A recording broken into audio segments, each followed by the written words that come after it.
Our story begins as a man wakes up to find he has become a billionaire, the king of villains himself. But before he could even begin to enjoy his newfound wealth, the villain system arrived to dampen his spirits. The system detected his fate. He was destined to die as a mere stepping stone for the protagonist, all because of his spoiled son. In the end, the system warned he would die a miserable death alone under a bridge. Hearing this, he looked at his foolish son screaming in the hospital bed, who was still shouting at the top of his lungs. The boy bragged that his father was the great Sam. He received 2 slaps that silenced the room for shaming the family name. By disciplining his cursed son, he changed the plot and was rewarded with God-level toxic medical skills. He wondered if things could truly be this good, and he began to look at his son with an increasingly intense gaze. Only minutes earlier, he had just woken up in this body, and after processing the situation, he took charge. The driver in the front seat whispered that they had finally arrived at Sinai Hospital. Looking up, he noticed a line of text floating above the driver Leo's head, indicating his loyalty level. It sat at 90%. Well, at least he had someone reliable by his side. According to the original plot, Leo was destined to die while protecting him from a bullet. Outside the car, 4 men in black suits stood in a disciplined line, waiting for his arrival. With their fierce expressions, bystanders began to whisper that this was the famous Mr. Sterling of the Sterling Group. They noted he was even more imposing than on TV, and that he was likely there to visit his injured son. Without showing any emotion, he walked toward the VIP wing of the hospital amidst looks of envy and respect. As he reached the door of the room, he heard screams that sounded like a slaughtered pig. The boy was howling that the pain was killing him, making quite a scene for everyone to hear. The son even threatened a nurse, asking if she thought his father couldn't have her entire family fired. "Do you even know who my father is?" the boy screamed, claiming the entire city had to follow Sam's orders. He threatened that if she even touched a hair on his head, she could forget about living in this city. Outside the door, Sam felt his temples throbbing at the sound of this spoiled brat from the original story. He was looking at the very ancestor destined to ruin his own father and destroy everything they built. Sam threw the door open and stepped inside, causing Isaac's expression to shift the moment he saw him. Covered in tears and snot, the boy wailed for his father to take revenge on his behalf. He claimed a nobody had broken his leg, and he wanted the man cut into pieces and fed to the dogs. Looking at that useless face, Sam realized this boy was the reason he was destined to die penniless and unburied. Fury surged through him, and finally, under the stunned gazes of the doctors and bodyguards, he moved. He lunged forward, raised his arm, and delivered a full-blown slap, telling the boy to stop squealing like a pig. He coldly told Isaac that he had disgraced the family, each word cutting through the air like a knife. Isaac clutched his face, his eyes wide with disbelief as he asked if his own father had truly just hit him. Sam told the useless boy he deserved it, then delivered another slap while asking if he was still bothering the doctor. He threatened to break the boy's other leg, and surprisingly, disciplining the prodigal son successfully diverted the main plot. This act of parenting earned him 300 villain points from the system. Since it was his first time breaking his established fate, he was rewarded with a special beginner's gift pack. He received God-level toxic medical skills, and as the system notifications appeared before his eyes, a massive flood of information rushed into his brain before he even had a chance to react. These God-level toxic medical skills were truly incredible, containing hundreds of recipes for deadly poisons. Every single one was colorless and odorless, proving just how formidable these new medical skills actually were. We see that his mind was now filled with hundreds of recipes for deadly poisons. Every single one of them was completely colorless and entirely odorless, making them the perfect tools for a villain. He wondered what exactly these villain points were for, asking the system in his mind. The system explained that he could exchange them for real-world resources in the villain shop. Or, he could save up 1,000 points for a lucky draw to win enhanced skills or rare items. His eyes lit up as a shop button appeared right there on the interface. Upon clicking it, the most striking option was the ability to exchange points for cold, hard cash. One single point was worth a staggering $100,000 in this world. There was even a stock exchange option, 1,000 points for 1% of a major corporation. Seeing that exchange rate, Sam felt his heart begin to race with excitement. It seemed being a villain was quite lucrative. Those 2 slaps he gave his son were worth over 30 million. Feeling the ocean of knowledge in his brain, he looked at his foolish son. The boy was trembling in silence, and Sam couldn't help but flash a cold, calculating smile. He sat down on the hospital sofa and demanded to know exactly what had happened.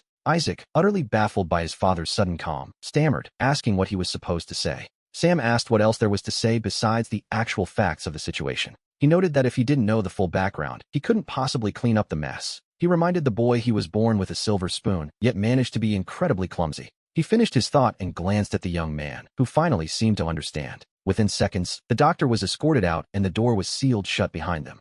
Seeing that his father was actually going to back him up, Isaac perked up and began to complain incessantly. He exaggerated every detail without a shred of guilt, and 10 minutes later, Sam's face was dark with frustration. It turned out the boy had been flirting with a girl on the street when someone stopped him, sparking a fight. His bodyguards were easily taken down, and the stranger ended up breaking the boy's leg. A newcomer to the city who can defeat professionally trained bodyguards so easily is rarely just a commoner. To break the leg of the family's eldest son without a second thought takes a certain kind of person. That man, Sam realized, was likely the chosen protagonist of this world's destiny. The boy begged his father to get him justice, hoping for a swift and violent retaliation. Isaac gritted his teeth, claiming that breaking his leg was the same as slapping Sam's own face. He suggested that since the guy was too strong for normal people, they should hire someone much tougher. Sam growled in a low voice, interrupting him and asking if the boy really thought he could give orders. The idea of hiring an assassin was pure madness, and Sam listened as his son's nonsense grew more absurd. He was so furious his head began to throb. Only a complete idiot would suggest such a plan.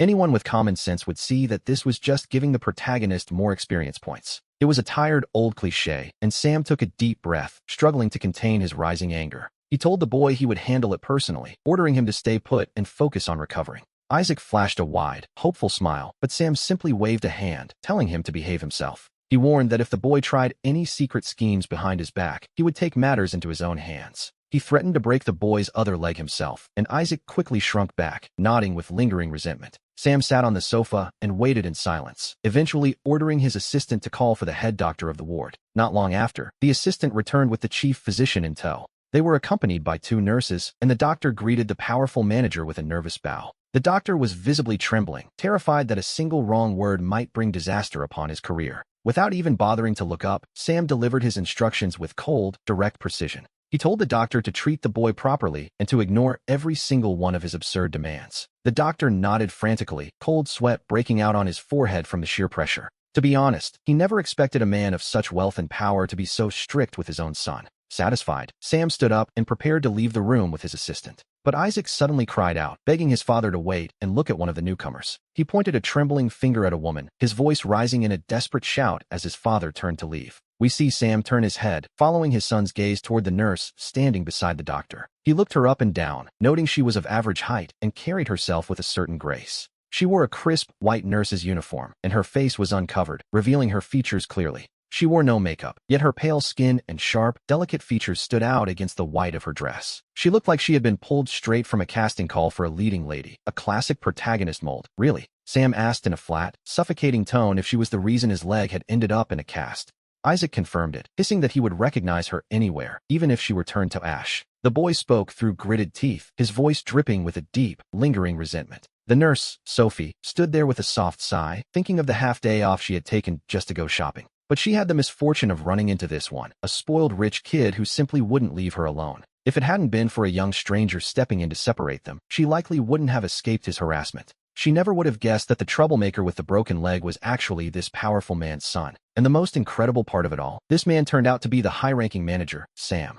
Since she had been singled out by name, Sophie decided it was best to keep her words brief. Isaac let out a sarcastic laugh, mocking the coincidence of them meeting again in such a place. He sneered that now that his father was there, none of them would be able to escape the consequences. Sophie straightened her back, asking why she should run when he was clearly the one who started the trouble. She spoke without a hint of hesitation, but Isaac simply countered by asking what it mattered if he started it. With a look of pure disdain, Isaac asked who had even invited her to interfere in his business. Sophie turned red with anger, retorting that in that case, he truly deserved the beating he received. Sam watched the display, eventually casting a cold, silencing gaze toward Isaac while speaking in a low voice. He noted that based on his son's own words, the boy had been chasing a girl and ended up humiliated. He called his son a useless embarrassment before turning to the nurse and asking for her name. Sophie felt a wave of nerves under his intense gaze as she cautiously introduced herself. She regretted the answer the moment it left her lips, wondering why he would even want to know her name. Deep down, she feared he was planning some form of revenge, and she instinctively lowered her eyes. Sam repeated her name slowly, lifting a hand to rub his brow as if weighing the situation.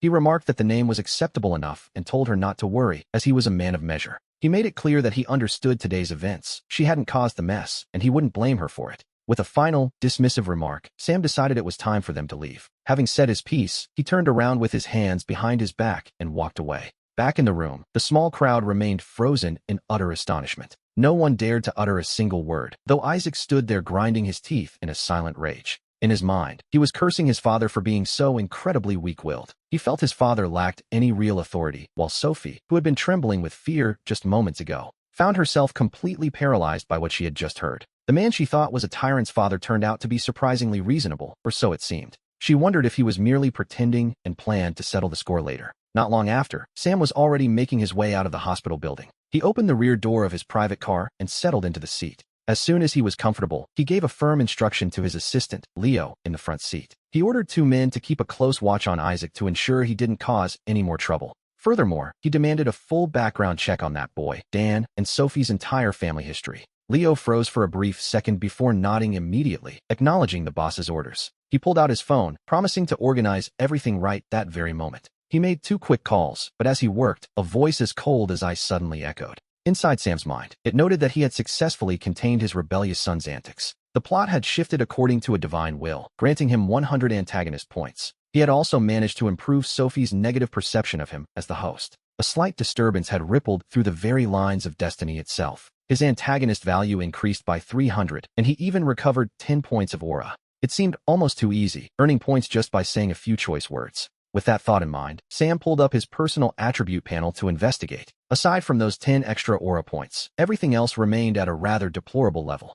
He wondered if the system would actually allow him to increase these specific values. He was curious about his physical condition, or perhaps even his natural charisma. The system explained that he could use his antagonist points to trade for items in the shop. This would allow him to strengthen himself, and his eyes lit up at the possibility. He brought up the interface and looked down to browse through the available options. There was a 1,000-year immortality mushroom listed for 500 points. Next, he saw a fundamental body-strengthening pill that caught his attention. It cost 1,000 points. Everything here was a top-quality, legendary tier item. Naturally, the prices were just as terrifying, so he decided not to buy anything yet. The priority was to save 1,000 points for a grand prize, which was far more cost-effective. While the investigation into the boy continued, the details on Sophie were already clear. By sunset, at the foot of the mountain inside a secluded private villa, Leo handed over a file with both hands, which Sam took and reviewed quickly. He couldn't help but sigh, realizing that money truly can accomplish almost anything. Sophie was merely an intern doctor, and her personal history was quite straightforward. Yet, surprisingly, the information he requested at noon was ready in just 3 hours. After reading the file, Sam nodded slightly. It was definitely her, without a doubt. He asked if there was any issue with Sophie, leaving Leo looking quite perplexed. Sam told him it was nothing, knowing that even with an explanation, Leo wouldn't understand. With a simple wave of his hand, he dismissed him, telling him to go rest. He promised to call if anything happened during the night. Leo bowed and exited, leaving the vast living room feeling suddenly quiet and empty. Sam was left alone with his thoughts, reclining on the sofa as he whispered her name. She was one of the heroines, meaning he was about to face a truly major player. The thought was interesting, and a small smile began to play on his lips. Simply by shifting her perception of him, he had already earned 300 points. He wondered what would happen if he actually won her over. Meanwhile, at the hospital, Sophie had just finished her shift, feeling as though all her energy had been drained. Inside her home, someone called out to boil water quickly because Sophie was arriving. We find ourselves at the traditional Chinese medicine clinic owned by the Tan family. The elder doctor, Thomas Tan, sat perfectly upright in his chair. Sophie had just parked her car when she heard her grandfather's unusually warm welcome from inside. She wondered why he was being so polite today and who could possibly have arrived. Sophie slowed her pace, quietly slipping toward the house to investigate. The conversation from within reached her ears clearly, urging the guest not to go to any trouble. "I'm in no hurry," a young man's voice replied, sounding remarkably carefree. And yet, for some reason, that voice sounded strangely familiar to her. Sophie's heart skipped a beat as she quickly stepped into the room to see for herself. Inside the living room, we see 2 people sitting together. On one side sat Thomas Tan, a man famous throughout the entire city. On the other was a young man dressed in incredibly casual clothes. He was half-slumped in a mahogany chair, resting his hands behind his head, quite relaxed, to be honest. Thomas called her over, eager to introduce his granddaughter to a new friend. He began to introduce him as Luke, but before the old man could finish, their eyes met. "Oh, it's you," Luke remarked with a grin. "What a small world we live in." Sophie stood there in utter shock, while Luke simply smiled back with a nonchalant air. Thomas looked on, completely confused, wondering if the 2 of them had already met. Sophie clutched her bag and pulled her grandfather into a corner, demanding to know why he was there. The old man, having missed the earlier context, stared blankly at the young man. Luke remained slouched and crooked in his seat, leaving the old doctor feeling entirely out of the loop. He explained that Luke was the son of one of his master's oldest friends. He had come down from the mountains on business and would be staying at their home for a few days. He asked if there was a problem, and to Sophie, there were many problems indeed. Sophie hurried to explain every single detail of what had happened earlier that morning. She told the entire story from beginning to end, leaving her grandfather gasping in disbelief. Thomas could hardly believe his ears, his beard practically trembling with rage as he processed the news. This young man had actually broken the leg of the son of the powerful family. Sophie insisted it was true, claiming she had seen the reckless act with her own eyes. She pointed toward the sofa, telling her grandfather to ask the culprit himself if he didn't believe her. The old man, visibly shaken, turned his gaze toward Luke. Luke didn't even blink, speaking with a calm that was almost unsettling, as if there was no need for questions. He admitted to hearing everything and confirmed, quite simply, that he was indeed the one who broke the man's leg. Thomas panicked, pacing back and forth while wondering what on earth they were going to do now. His legs felt weak, and for a moment, it looked as though the old doctor might actually collapse. He warned Luke that the family were not people to be trifled with. Deep down, he feared he wouldn't be able to protect the boy, no matter how much he wanted to. He suggested that Luke should leave the city immediately and go into hiding for a while. Luke merely let out a soft, amused chuckle at the suggestion. He told the doctor he was worrying far too much about a spoiled brat who only knew how to waste money. In his mind, no matter how powerful the family claimed to be, they couldn't touch a single hair on his head. He promised that if they did dare to come after him, he wouldn't let the doctor's family get dragged into it. The message he was sending was crystal clear, at least to him. To Luke, the family was worth nothing, and he had more important things to worry about, like his childhood engagement. He had come down from the mountains specifically to find his fiancée, and he wasn't about to let this stop him. But as Sophie listened to his casual confidence, she couldn't help but feel a growing sense of dread. Sophie had no idea how strong Luke truly was. She only knew that this entire mess had started because of him. If the family followed the trail back here, they would undoubtedly strike Thomas and his family first. We moved to 7 o'clock that evening, where a man stood in the hall of a Lishan villa, unable to suppress a sigh. To him, guarding such a massive, empty mansion felt less like security and more like watching over a tomb. As his mind began to wander, the silence was suddenly broken by the sharp ring of the telephone. It was Leo, his voice crackling from the other end, claiming they had finally found the man who injured the young master. One of their scouts, a man named Mike, had seen the culprit with his own eyes at Thomas's Chinese medicine clinic. At that exact moment, the phone rang again, demanding immediate attention. Leo's voice returned, urgent and sharp, as he delivered the update from Lishan. They had tracked the man who attacked the young master, and Mike had spotted him at Thomas's clinic. He was laughing and chatting with old Thomas, appearing to be quite close with the doctor. The man on the line simply acknowledged the news with a flat, disinterested tone. Leo asked coldly if he should have Mike gather a few of the brothers to go down there and snatch the boy up. But he was stopped immediately, as that plan was far too reckless for the situation at hand.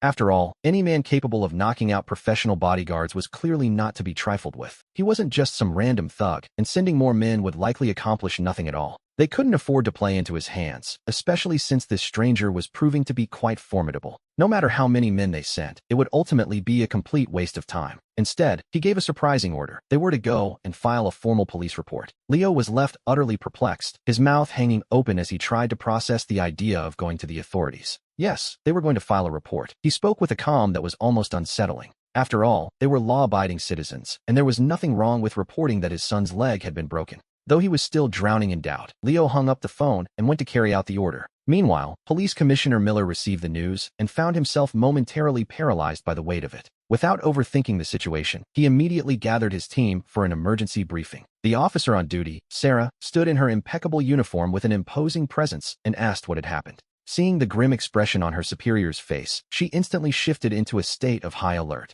Something big had happened, of course, as Miller explained with a sharp, urgent shout. He asked her if she knew Mr. Ian, the powerful head of the Ian Group. She knew him, of course, a model businessman who was constantly featured in the news. Everyone knew him, but the news was that his son's leg had been brutally broken that very morning. The culprit had already been identified, and Sarah was ordered to lead the team to make the arrest. She was stunned by the gravity of it, but she guaranteed that the mission would be completed. With that, Sarah tucked the documents away and began organizing her personnel without wasting a second. One team was assigned to review the cameras, while another headed straight for Thomas's clinic. At that same moment, back at the Lishan villa, a strange voice suddenly echoed inside the man's head.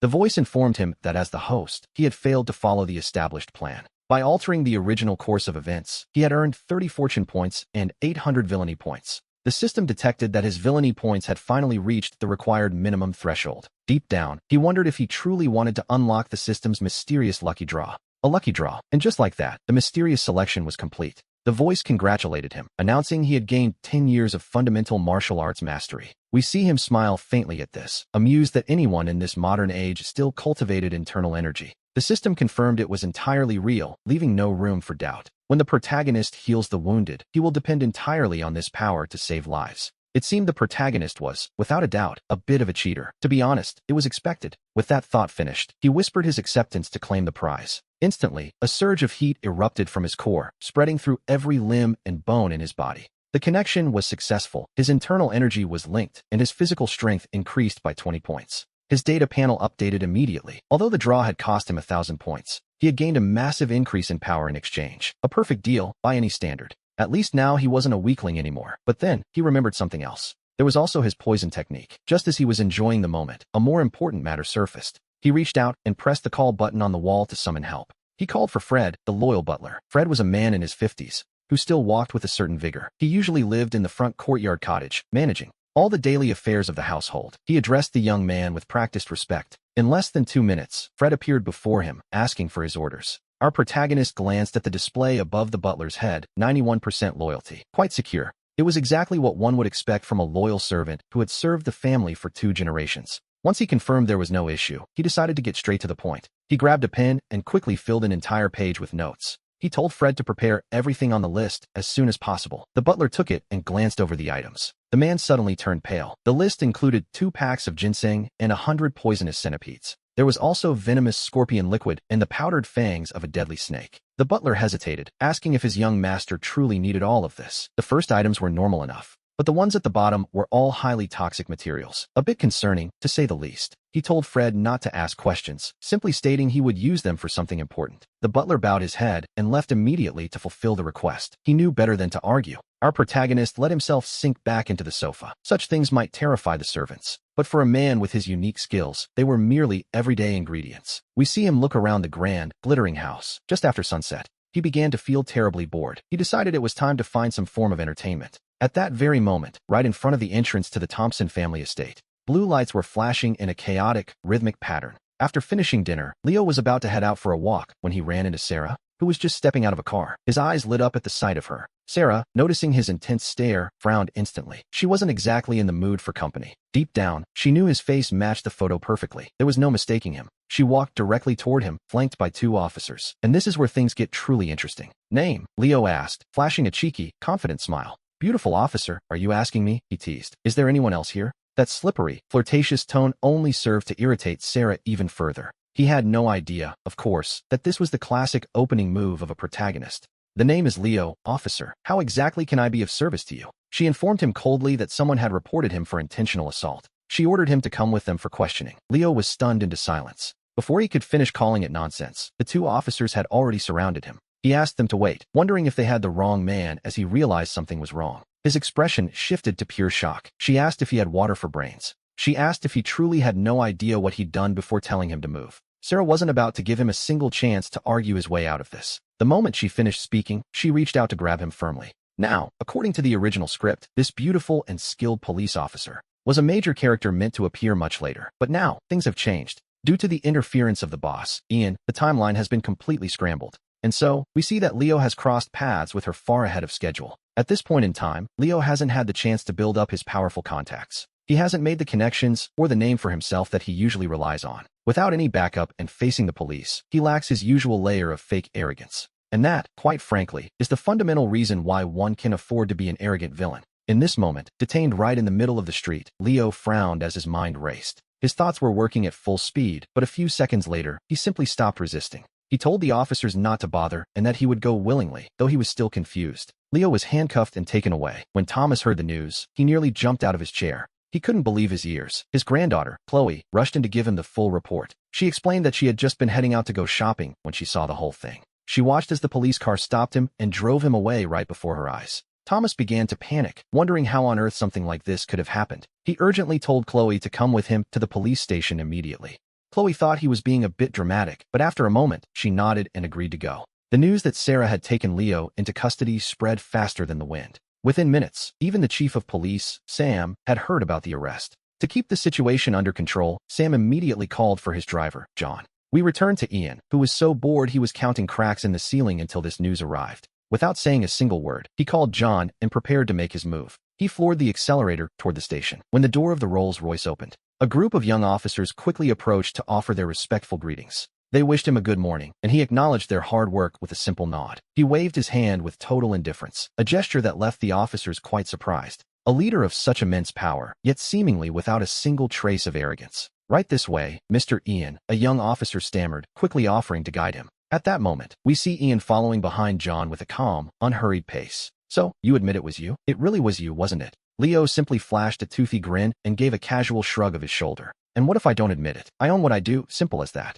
Sarah was absolutely furious, realizing this man had clearly intervened just to save someone else. But he was being incredibly stubborn, maintaining a completely carefree attitude through it all. This nonchalant behavior was, quite frankly, driving her to the brink of madness. Just then, the door to the station's interrogation room was pushed open. Ian stepped inside, arriving just in time to witness this tense little scene unfold. The moment his eyes fell upon Sarah's face, his heart skipped a beat. This police officer possessed a complexion that was remarkably fair and clean. She had a face as delicate as a portrait from a gallery, complemented by a remarkably curvy figure. Previously, Ian had only thought of using Chloe to increase his standing as a villain. He had forgotten that in these stories, there is always a beautiful sister in the police force. Had he known, not even 10,000 villain points would have made him call the police. He wondered just how stubborn the protagonist's destiny really was. A fair question, indeed. He couldn't help but roar inwardly as he initiated a scan of his target. Leo, luck value, 3753, which, naturally, was a rather formidable number. It was confirmed. This man was indeed a child of destiny. Seeing this, Ian was left utterly speechless. Over 3,700 points. He didn't possess even a small fraction of that kind of luck. To be honest, he felt like giving up entirely. Just then, Sarah noticed him entering the room. She and her colleagues quickly straightened their posture. "Are you Mr. Ian?" she asked. He confirmed his identity. He had absolutely no intention of speaking with Leo at the moment, so he turned his attention directly toward the officer. "Officer Sarah," he began calmly. "He will be released. You know why I am here, don't you?" "You must know." Sarah nodded in understanding. "Mr. Ian, perhaps we can speak privately in another room."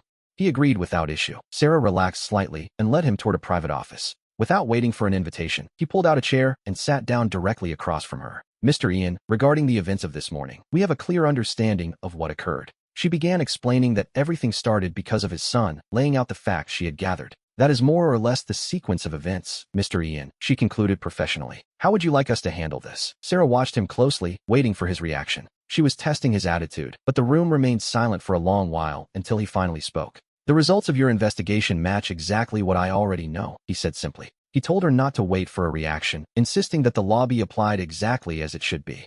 He claimed to be a law-abiding citizen who only wanted justice, a bold statement, indeed. Hearing this, Sarah was quite surprised, especially since the matter wasn't particularly grave. With his vast connections, he could have easily covered the whole thing up without a second thought. Considering this, Sarah suggests that, in her experience, it would be best for both parties to sit down and negotiate. If they could resolve the matter privately, it would certainly be the simplest path for everyone involved. Upon hearing this, Ian can't help but let out a small, amused laugh as a smile plays on his lips. "Officer Sarah, tell me," he begins, "how exactly do you think I should handle this situation? Am I expected, as the elder party, to sit down and negotiate calmly with a young man like him?" He asks how much compensation is expected, leaving Sarah momentarily stunned by the question. It was true, with a fortune as vast as his, he had absolutely no interest in any settlement Leo could offer. He tells her not to worry any further and stands up, signaling that their conversation has come to an end. He informs her that he will be assigning a lawyer to handle the rest of the legal proceedings. Seeing Sarah's somewhat forced smile, he decides it is time to make his exit without further delay.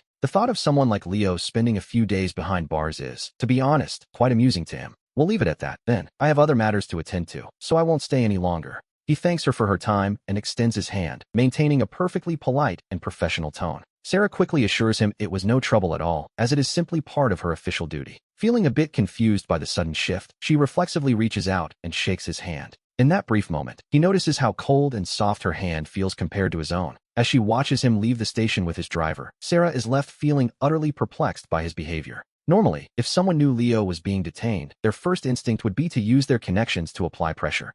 Wouldn't it? She wonders why he came in person, especially since she had prepared herself for a confrontation. But he had arrived and hadn't even spared the boy a single glance, leaving Sarah nearly breathless with surprise. Deep down, Leo mutters to himself that one day, he will make the entire family kneel and beg for his mercy. After all, nothing irritates a man more than being completely ignored. It is the ultimate insult. This dismissal, rather than breaking him, completely awakens a newfound ferocity within his spirit. Meanwhile, outside the station, we see that Ian hasn't actually departed just yet. A discreet luxury car pulls up nearby, and two people step out. Ian recognizes one of them immediately. "Well, young lady, what a profound coincidence this is," he remarks with a calm, observant tone. Finding it amusing that they would meet even at a police station, he smiles and approaches them without haste. "Hello there, sir," Tanya stammers, her expression shifting the moment she catches sight of him. He watches her struggle for words and asks, "What's wrong? Do I look like I've seen a ghost?" He narrows his eyes slightly, speaking in a tone that is clearly meant to be teasing. "This humble servant, Thomas, offers his greetings to you, sir," the older man says, bowing low. Tanya opens her mouth to introduce him, but the older man is far too quick for her. Thomas rushes forward to offer his respects, his voice carrying a hint of desperate urgency. While Tanya bows with a forced smile, Ian lets out a light, amused laugh at the display.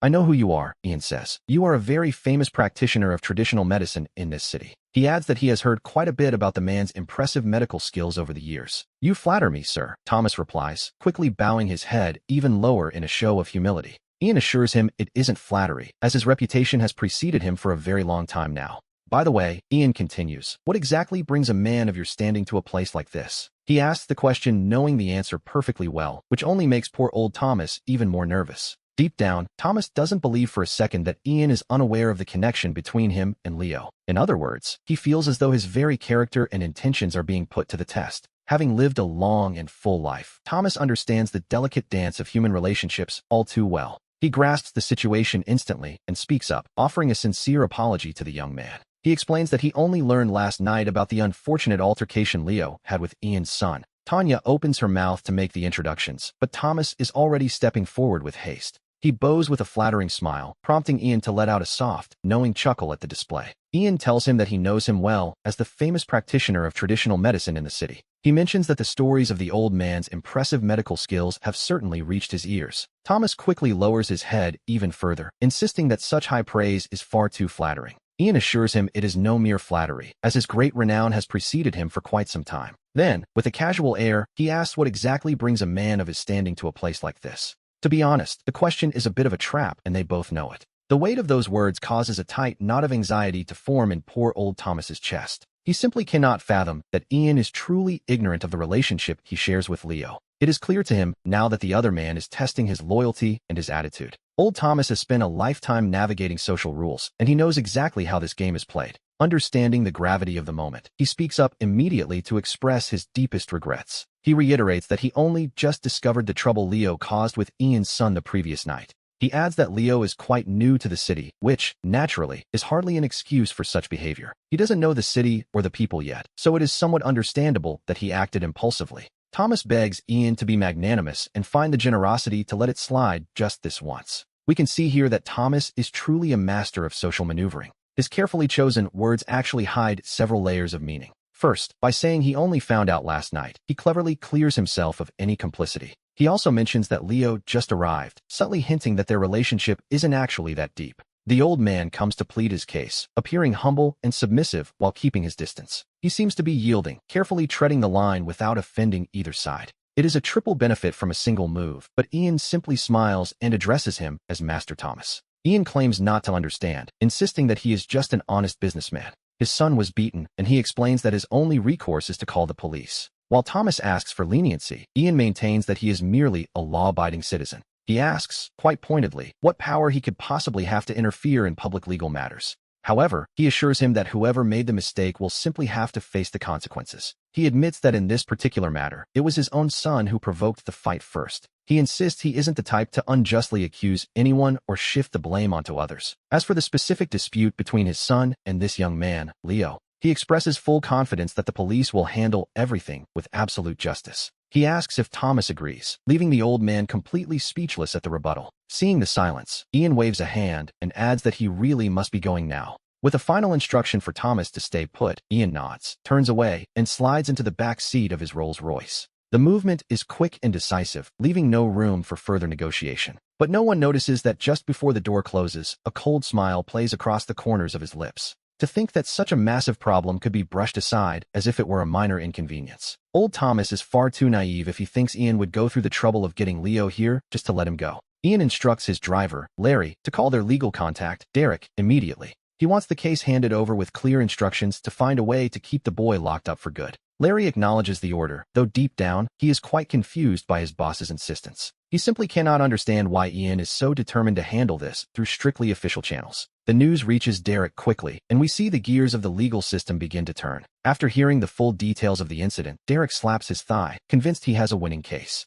He is certain that this time, Leo is definitely going to prison. While it is technically true that Ian's son threw the first punch, the retaliation was on another level. Leo's counterattack was, to be perfectly honest, shockingly violent. The other boy had barely raised a fist before Leo delivered a kick that sent him flying several meters. And as if knocking out the bodyguards wasn't enough, Leo took things a step further. He deliberately approached the fallen boy and broke his leg on purpose. That kind of finishing move leaves no room for a self-defense plea. The evidence is plain to see, and every single detail points toward a serious criminal conviction. Derek remarks that if they can't put him away with this, the police force might as well disband. If he can't win this, he really shouldn't be in this profession anymore. Leo arrived home at 9 that night, but before his backside could even touch the sofa, the doorbell rang suddenly, and the butler's voice drifted through the room. He announced that a Miss Sarah Moo had arrived to see the young master. Leo frowned at the news, but simply told the butler to let her in. Sarah walked in with a determined stride. She was Ian's personal secretary. Her full name was Sarah Moo, though most people just called her Sarah. Leo gave her a quick glance and nodded indifferently, gesturing for her to sit down. After the previous wife had left the picture, things had become complicated. There were several mistresses on the side, but Sarah was never one of them. And we might wonder, is it because she isn't beautiful enough? Not at all. The truth is that this woman can handle immense pressure, and the company simply cannot function without her. As arrogant as Ian may be, he wouldn't destroy such a vital pillar for a moment of fleeting pleasure. She began to report on the recent workload and the schedule for the following day. Leo nodded as she explained that today's executive meeting was postponed because of his legal trouble. It was rescheduled for tomorrow at 10. Additionally, Mr. Sullivan from the Sullivan Group has invited him to dinner tomorrow at 5 at the Grand Hotel to discuss the cooperation between the families and the Nishu project. She held out the itinerary. She asked if he wanted to take a look, handing him the paper with professional poise. Hearing this, Leo simply waved his hand with a growing headache, saying it wasn't necessary. He told her to just organize things herself, to which she professionally replied, "Understood, boss." She then mentioned she had brought a copy of the materials for the West City building project. Sarah continued reporting on the progress of the last few days with meticulous detail, and finally said her goodbyes after nearly an hour. And just like that, the workday was over. It had been his very first day acting as the CEO since his unexpected arrival in this world. The following morning, we see him appearing punctually at the corporate headquarters, ready to clean up the mess. Meanwhile, Luke had spent a long, cold night at the police station. He had just heard he might actually face prison time, leaving him completely stunned. Early that morning, Detective Miller arrived to formally announce 2 specific charges against him: excessive self-defense and intentional injury, which could mean at least 2 or 3 years behind bars. Luke's gaze turned cold as ice, and deep down, he nursed a bloody grudge against Leo's family. But as much as he hated them, he couldn't think of a single way to escape this situation. His friend, Thomas, looked at him with genuine sorrow, apologizing and saying it wasn't Luke's fault. Thomas claimed he was the one who hadn't seen the situation clearly, his face full of guilt. Luke spoke lightly in response, but in reality, he was far from pleased with how things were going. He wondered if Leo's family really expected him to just sit quietly in a prison cell. Not a chance. As soon as the thought crossed his mind, he began searching for a way out. Seeing the look in Luke's eyes, Thomas immediately intervened, calling out to his young friend. He promised that if Luke needed anything at all, he wouldn't dream of refusing to help. Luke regained his composure and offered a thin smile. In truth, there was a certain matter he needed help with, though it would be quite a bother. Thomas remained silent, waiting. Before his friend could even ask, Luke reached for his neck and carefully untied a jade pendant. He asked Thomas to please deliver this to a specific person. Protagonist successfully identified. Plot adjustment has been activated. 300 villain points gained. 20 aura points recovered. Leo glanced at the system notification and felt a slight frown tugging at his brow. Only 300? To be honest, his earlier call to the police had earned him 800.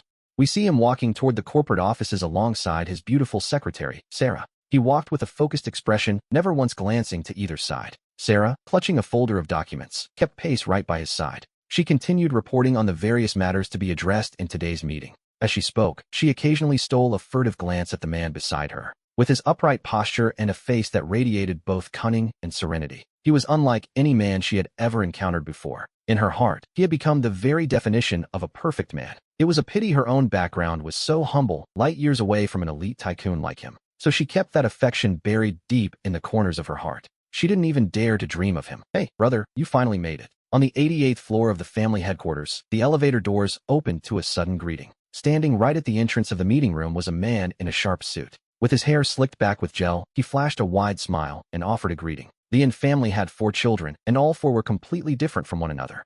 The eldest, Isaac, had spent over 10 years serving in the military. Being a man of few words, he avoided the spotlight and managed several luxury hotels. He sought only peace. The third brother, Ian, was exactly as his reputation suggested. He lived for martial arts, possessed an explosive temper, and ran various fitness centers. His portfolio included martial arts academies and several high-end nightclubs. The fourth sibling, Ivy, was a strong-willed woman who had studied abroad. She managed all of the Yin family's consumer brands aimed at the female market. They were an energetic and decisive family, and Leo was the second-born son. From a young age, he showed surprising business talent, so the old man gave him the core industries. At this point, we might wonder if the other siblings felt any envy toward him, but that was completely impossible. According to the usual cliches of these stories, villainous families often share one very specific and rather dangerous trait. They are united like an iron wall. If you strike one, the entire family retaliates. If you hurt even one of them, the entire family descends into a collective rage. This isn't just an act for them. It is simply their basic standard of living. Leo asked what he was doing there, and Ian explained he had come to deliver an invitation. With an air of complete nonchalance, Ian pulled out a shimmering gold card. "I'm getting married in 2 weeks," Ian announced. "Brother, you absolutely have to be there." He explained that he'd planned to give it to him at dinner, but feared Leo might forget.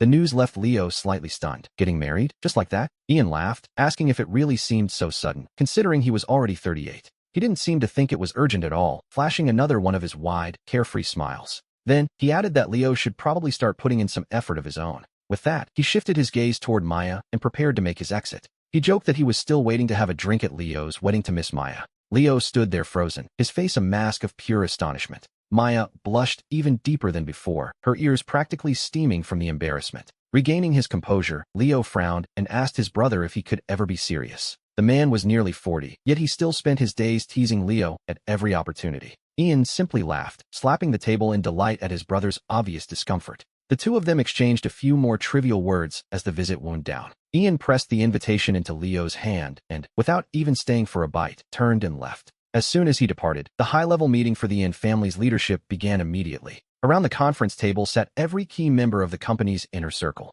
Seeing everyone listening to him in total silence gave Leo a quiet sense of satisfaction. We see that this meeting didn't involve any overly complicated or tedious processes. The issue was simple. The development of the main plot of land was stuck in the approval phase. They discussed which real estate projects needed more investment and which connections required careful management. With his own memories to guide the strategy and Maya's help to fill in the gaps, these complex business matters were handled with surprising fluidity. Leo hadn't realized how much work was truly required until he actually sat through the meeting. From time to time, Maya would steal a quick, furtive glance at him over her black-rimmed glasses. We move now to 3 o'clock that afternoon at the grand estate of the Sullivan family. The head of the family, Arthur Sullivan, stood in his villa's living room with a deep frown, looking at his elderly father on the sofa with a sense of utter bewilderment. He asked what kind of person could possibly own such a specific jade pendant. Was it really worth it, he wondered, to go against the Yin family for her sake? The old man replied that whether it was worth it or not wasn't for him to decide. He slowly toyed with the jade pendant in his hand, lost in thought.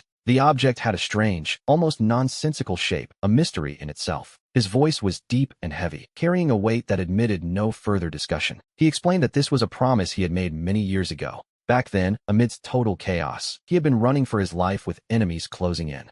That man had saved his life, but Arthur argued that didn't justify marrying Sophie off to an immature boy. Arthur sighed, clearly worried about the consequences of such a decision. He warned that if Sophie found out, she would surely cause a massive scene. The old man simply grumbled, asking what on earth she would have to complain about. Convertirse en la prometida del discípulo de ese hombre es su suerte. Otros rugan por algo así y no lo consiguen. Que tien el que protestar? Abuelo, papa, de que están hablando? Una voz clara y melodiosa sonó de repente, rompiendo la discusión en la habitación. Una figura con un vestido azul claro entró con elegancia. Su Yin ran, la única hija de su Jean Yin, tien 24 años. Mide 1, 65 metros, tien el cabello negro y liso, que si, naturalmente sobre los hombres. Y su rostro impecable y frío. Es tan hermoso que es imposible apartar la mirada. Yin ran, como es que estás aquí? Alvara su Yin ran en la puerta. Su Jean Yin se quedó paralizado. Con el rostro un poco sonrojado. Lo que el anciano acababan de decir. En ni siquiera lo habían mencionado una palabra. Olvide un documento aquí. Van a buscarlo. Dijo su Yin ran con indiferencia, y luego dirigió su mirada a su padre. Papa, acabo de orlos hablar de una prometida. Suena muy extraño. Su Jean Yin se sintió un más incómodo. Furtando inconscientemente la costura de su pantalón con los dedos. Ese puede esquivar un reto, pero no para siempre. Y que lo oyo, mejor ese lo decimos de frente. El anciano su agitó la mano con tono firme. Un compromiso infantil con una belleza de hielo. Este cliché es bastante común, pero según la lógica, esta presidente de rostro frío no lo aceptará. The old man's plan was simple. He would bring our protagonist into the company to work. He would assign him a role as a driver or a bodyguard, and the young man, with his skills, would surely save her from danger multiple times until the Ice Queen's heart finally melted. As expected, the moment Sarah heard the news, she was absolutely furious. She flatly refused to marry, grabbed her documents, and stormed out of the room, slamming the door behind her. The old man sighed, while Stephen could only smile bitterly and shake his head in resignation. But the grandfather remained quite certain of himself. He believed that, in time, his granddaughter would eventually fall for the boy. Meanwhile, we see Mike asking his assistant how much liquid cash the company has available. Closing deals over a meal is a standard practice for many business circles. Because of this, the meeting between his family and the Miller family was specifically scheduled by Mike for 5 o'clock in the afternoon. His assistant reported about 60 billion. Mike nodded, resting his hand on his chin. It was enough. She offered to transfer the funds immediately if he needed them. He told her it wasn't necessary. He was simply curious about their current standing. He then instructed her to prepare for the meeting they had in a little while. For him, simply maintaining the family's current wealth was more than sufficient. Why bother with other ventures? No matter how fast other businesses might grow, nothing could be faster than taking money directly from the protagonist himself. At 5 in the evening, Mike and his assistant headed straight to the Grand Hotel. As soon as we arrive at the entrance, a man in a sharp suit approaches us quickly. He greets Mike warmly, introducing himself as Mr. Gordon, the manager of the establishment. He informs them that Mr. Sullivan is already waiting for them in the private lounge. Mike tells him to lead the way, and we follow them down the long hallway. Before long, we reach the supreme-tier private lounge, the height of luxury. Mr. Sullivan laughs heartily, welcoming Mike and urging him to come inside. Mike greets his uncle and notices a young woman, wondering if this is little Sarah. He looks her up and down, amazed at how much she has grown over the years. He almost tells her he wants to give her a hug. The words nearly slip out. Fortunately, he catches himself just in time and swallows the comment. Close call. Both families are among the most prominent billionaires in the city of Yorktown. While they know each other well, their relationship isn't exactly solid, though it isn't bad either. The Sullivans' main business is appliance manufacturing, where they have built quite a reputation. This time, however, they have come together to discuss a specific real estate deal. It was a bit of a mess, as the Sullivan family doesn't usually touch real estate, and nearly all of their capital is currently tied up in their appliance factories. But they have extensive contacts, so the Millers and Sullivans agreed to acquire the land together. The Millers will handle the development, while the Sullivans provide the connections for a share of the profits. Aside from the driver and bodyguard, the Sullivans brought 3 people: the patriarch, Arthur Sullivan, his daughter Sarah Sullivan, and a private secretary. When Mike saw Sarah for the first time, he was completely stunned. The girl was truly flawless, leaving absolutely no room for criticism. However, her gaze was as cold as a frozen lake in winter, the classic look of a distant, powerful boss. We've already seen a fragile nurse and a fiery police officer in our story, and now this Ice Queen appears. One has to wonder if she is also a lead heroine. Before a heroine establishes a solid relationship with the protagonist, her luck doesn't flow toward the antagonist, making her seem like an ordinary person. Because of this, one can't simply measure who the heroine is. It's mostly a guessing game. For now, Sarah certainly fits the profile, though he couldn't guarantee it entirely. 2 powerful bosses facing off, at least in appearance. Sarah seemed like the real deal, but he didn't dare make any promises just yet. It was a tense atmosphere, to say the least. She greeted them politely, but the real details were discussed between Mike and the secretary, Lily. Mr. Miller mentioned he heard the Sullivan boy got into a fight yesterday and ended up in the hospital. Before even touching the food, Arthur Sullivan was the first to test the waters and see if it was true. Yes, it turned out that the incident had indeed taken place. Arthur admitted that his son was technically the one at fault first, but the other party had been far too violent, striking him directly in a vital spot. He couldn't tolerate that, so he called the police, and the man was now in custody. It seems Arthur has shifted his opinion on the host. Things are getting complicated. And just like that, he gained 100 villain points and 10 luck points. Not a bad day's work. Mike raised an eyebrow, wondering to himself what exactly was happening. With just a few words, Arthur's entire impression of him had already shifted. He instinctively glanced at Sarah beside him, not expecting her to be looking right back. Their eyes met, and curiously enough, Sarah blushed slightly, a rare crack in her icy mask. It was as if she suddenly realized something was quite out of place. She quickly intervened to smooth things over, mentioning she'd heard Arthur was very protective. The rumors suggested he spoiled his son and indulged his every whim. But seeing him today, she noted that those stories seemed completely false. Mike laughed, telling Sarah she certainly knew how to give a flattering compliment. However, he admitted those rumors weren't entirely without a grain of truth. As he spoke, his expression became uncharacteristically serious. In his earlier years, he was so devoted to his career that he had no time for his son. He confessed that half of the boy's bad temper was due to his own overindulgence. But lately, he had reconsidered everything and planned to be much stricter in the future. He simply couldn't allow the boy to get into this kind of trouble ever again. He spoke with such apparent sincerity, though deep down, he was calculating his next move. He wondered if this little performance would earn him a few more villain points. It wasn't just Sarah who was surprised. Even her father, Mr. Miller, was taken aback. Even Lily, who had been busy chatting with the other secretary, stopped to listen. She turned to look at him, realizing Mike had successfully changed the heroine's perception. Sarah's perception of him had shifted. Villain points increased by 300. Luck points increased by 20. He had also managed to change the opinion of a key figure, Mr. Miller, earning him another 200 villain points in the process. With 10 more luck points added, he had finally met the requirements for a special reward. A lucky draw was now available. The system asked if he wished to proceed immediately. It turned out he could actually spin for a prize, a pleasant surprise, to be sure. But he wondered, did Mr. Miller really count? What kind of role did the man actually play? The realization hit him like a bolt of lightning. Seeing the words, key character, made everything clear. He assumed this referred to those who, in the original story, were meant to help the protagonist.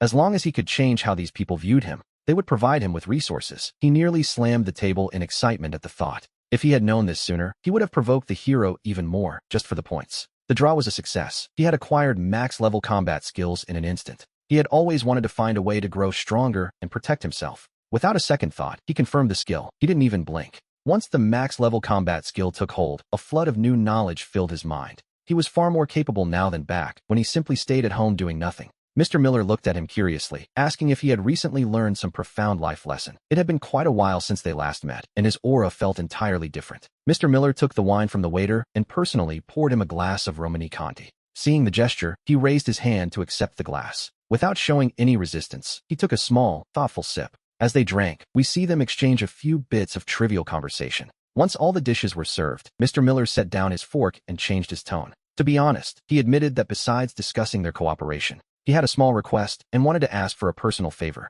Hearing this, he already knew what was coming and told him to speak freely. He hated beating around the bush, which left Mr. Miller momentarily stunned. Since he was being so direct, the older man decided not to waste any more time. He confessed that Leo, who fought with his son yesterday, had a connection to the Miller family. He said this while casting a furtive glance to gauge his reaction. Seeing that he didn't react much, Mr. Miller continued with his plea. He asked if he would consider not moving forward with the legal case. The goal was to stop the pursuit so the boy could avoid going to prison. Sure enough, it was all for Leo. Though the system reward had already hinted that Mr. Miller was a key character, he never imagined that to protect Leo, the man would actually bow his head and personally plead before him. That boy Leo had only arrived a few days ago, after all. How had he managed to win the support of the Miller family so quickly? It was the typical fate of a protagonist, always finding a powerful backer wherever he went. With such incredible luck, the old man would have likely been swayed by those words in any other life. Our protagonist pretended to think for a few seconds before speaking slowly and deliberately. To be honest, he told Mr. Miller that he truly didn't know the boy had such deep ties to the Miller family. He admitted that, in reality, it was his own son who started the trouble yesterday. He had originally planned to let the boy learn a lesson, but Leo had been far too violent. So, he had to resort to legal action, a statement that left Mr. Miller momentarily stunned. He then suggested that since Mr. Miller had spoken so clearly about his intentions,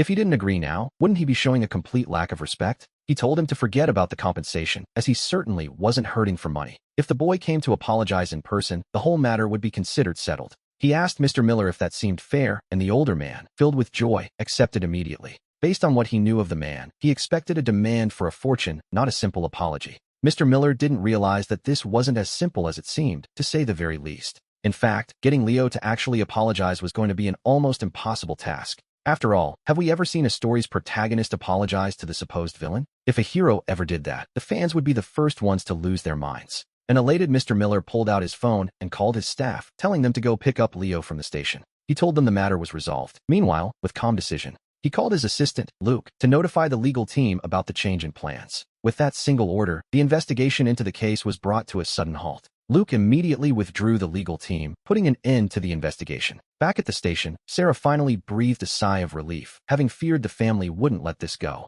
Otherwise, the officers would have been dealing with endless headaches every single day. At that very moment, we see Leo walking slowly out of the police station doors. Looking quite relaxed, he realized that the jade piece the old man gave him had certainly come in handy. The Miller family wasn't such a big deal after all, so he decided it was time to move on. The driver, with a cold expression, reminded him that Director Smith was waiting at the Grand Hotel. Leo simply smiled and agreed to go, showing no signs of being bothered by the man's tone. Before leaving, he took one last look back at the entrance of the station. Inside, the officers were already finished with their meals and were chatting comfortably in the air conditioning. Guided by the driver, Leo eventually stepped through the doors of the hotel suite. As soon as he entered, his eyes quickly swept across the room to take in his surroundings. There were several beautiful women present, but when his gaze fell upon Sophie, he paused. He knew the answer immediately. He truly hadn't expected such a stunning woman to be his fiancée. To be honest, her beauty could easily rival that of Diana, the woman who worked for Director Miller. Seeing Sophie in person was the best part of his journey down from the mountains so far.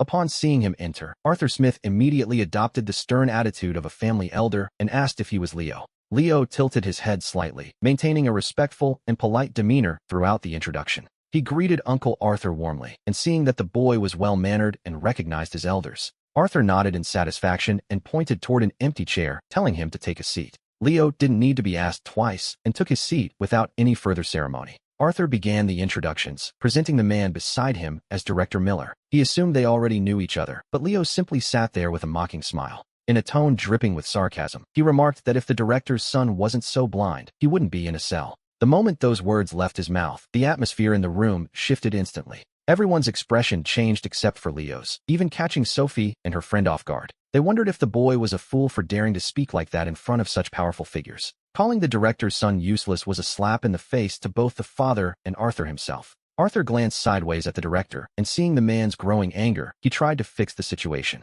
He asked Leo if he even realized what he was saying as the tension in the room became palpable. But Leo didn't back down, calmly telling Uncle Arthur that he knew exactly what he was saying. He explained that the son had acted like a common thug in public, trying to hit him while hiding behind bodyguards. If it hadn't been for his own quick reflexes, he would have ended up in a hospital bed. Before anyone else could speak, Arthur slammed his hand on the table and stood up in a rage. He called Leo a scoundrel, shouting that he had no right to speak about the director's family in such a way. He demanded that Leo apologize immediately, threatening to cut all ties with him right then and there. Watching Leo's arrogant display, Arthur's brow furrowed and his heart grew cold toward the boy. To be honest, he was starting to regret ever inviting him into this room. He couldn't help but compare the reckless young man to Director Miller, who sat there in silence. The director appeared calm and reliable, which only made Leo's behavior seem more absurd by comparison. Now that as a man who knows how to handle a situation, Leo cast a look of pure contempt toward Director Miller. He told Uncle Arthur that while he respected their relationship, this was where he drew the line.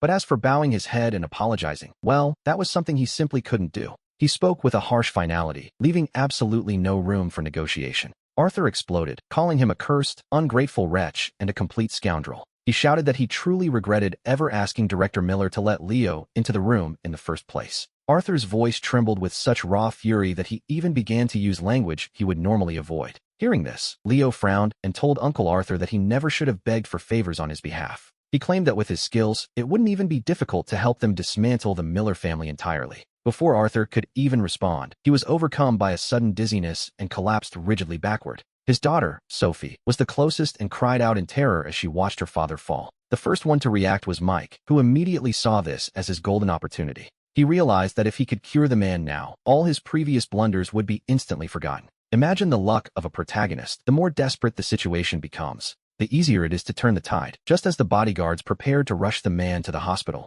Sophie turned around, and the moment she saw Leo, her voice became as cold as ice as she called for the guards. She demanded they throw him out immediately, declaring she never wanted to see his face again. The two bodyguards didn't hesitate for a second and moved to obey her orders. As they closed in on him from both sides, Leo realized things were turning ugly and shouted out quickly. He claimed to be a doctor, insisting that Uncle Arthur was suffering from a sudden, acute attack. He warned them that if they didn't act immediately, Arthur would be cold before he even reached the hospital. Upon hearing this, Sophie froze, caught in a moment of pure, agonizing indecision. Even though Leo was partly to blame for her father's collapse, and she was utterly fed up with him, she realized his words weren't entirely without merit. The nearest hospital was at least 15 minutes away, and with traffic, it could easily take over half an hour, time they simply didn't have. Seeing Leo speak with such absolute certainty, Sophie began to doubt her own anger.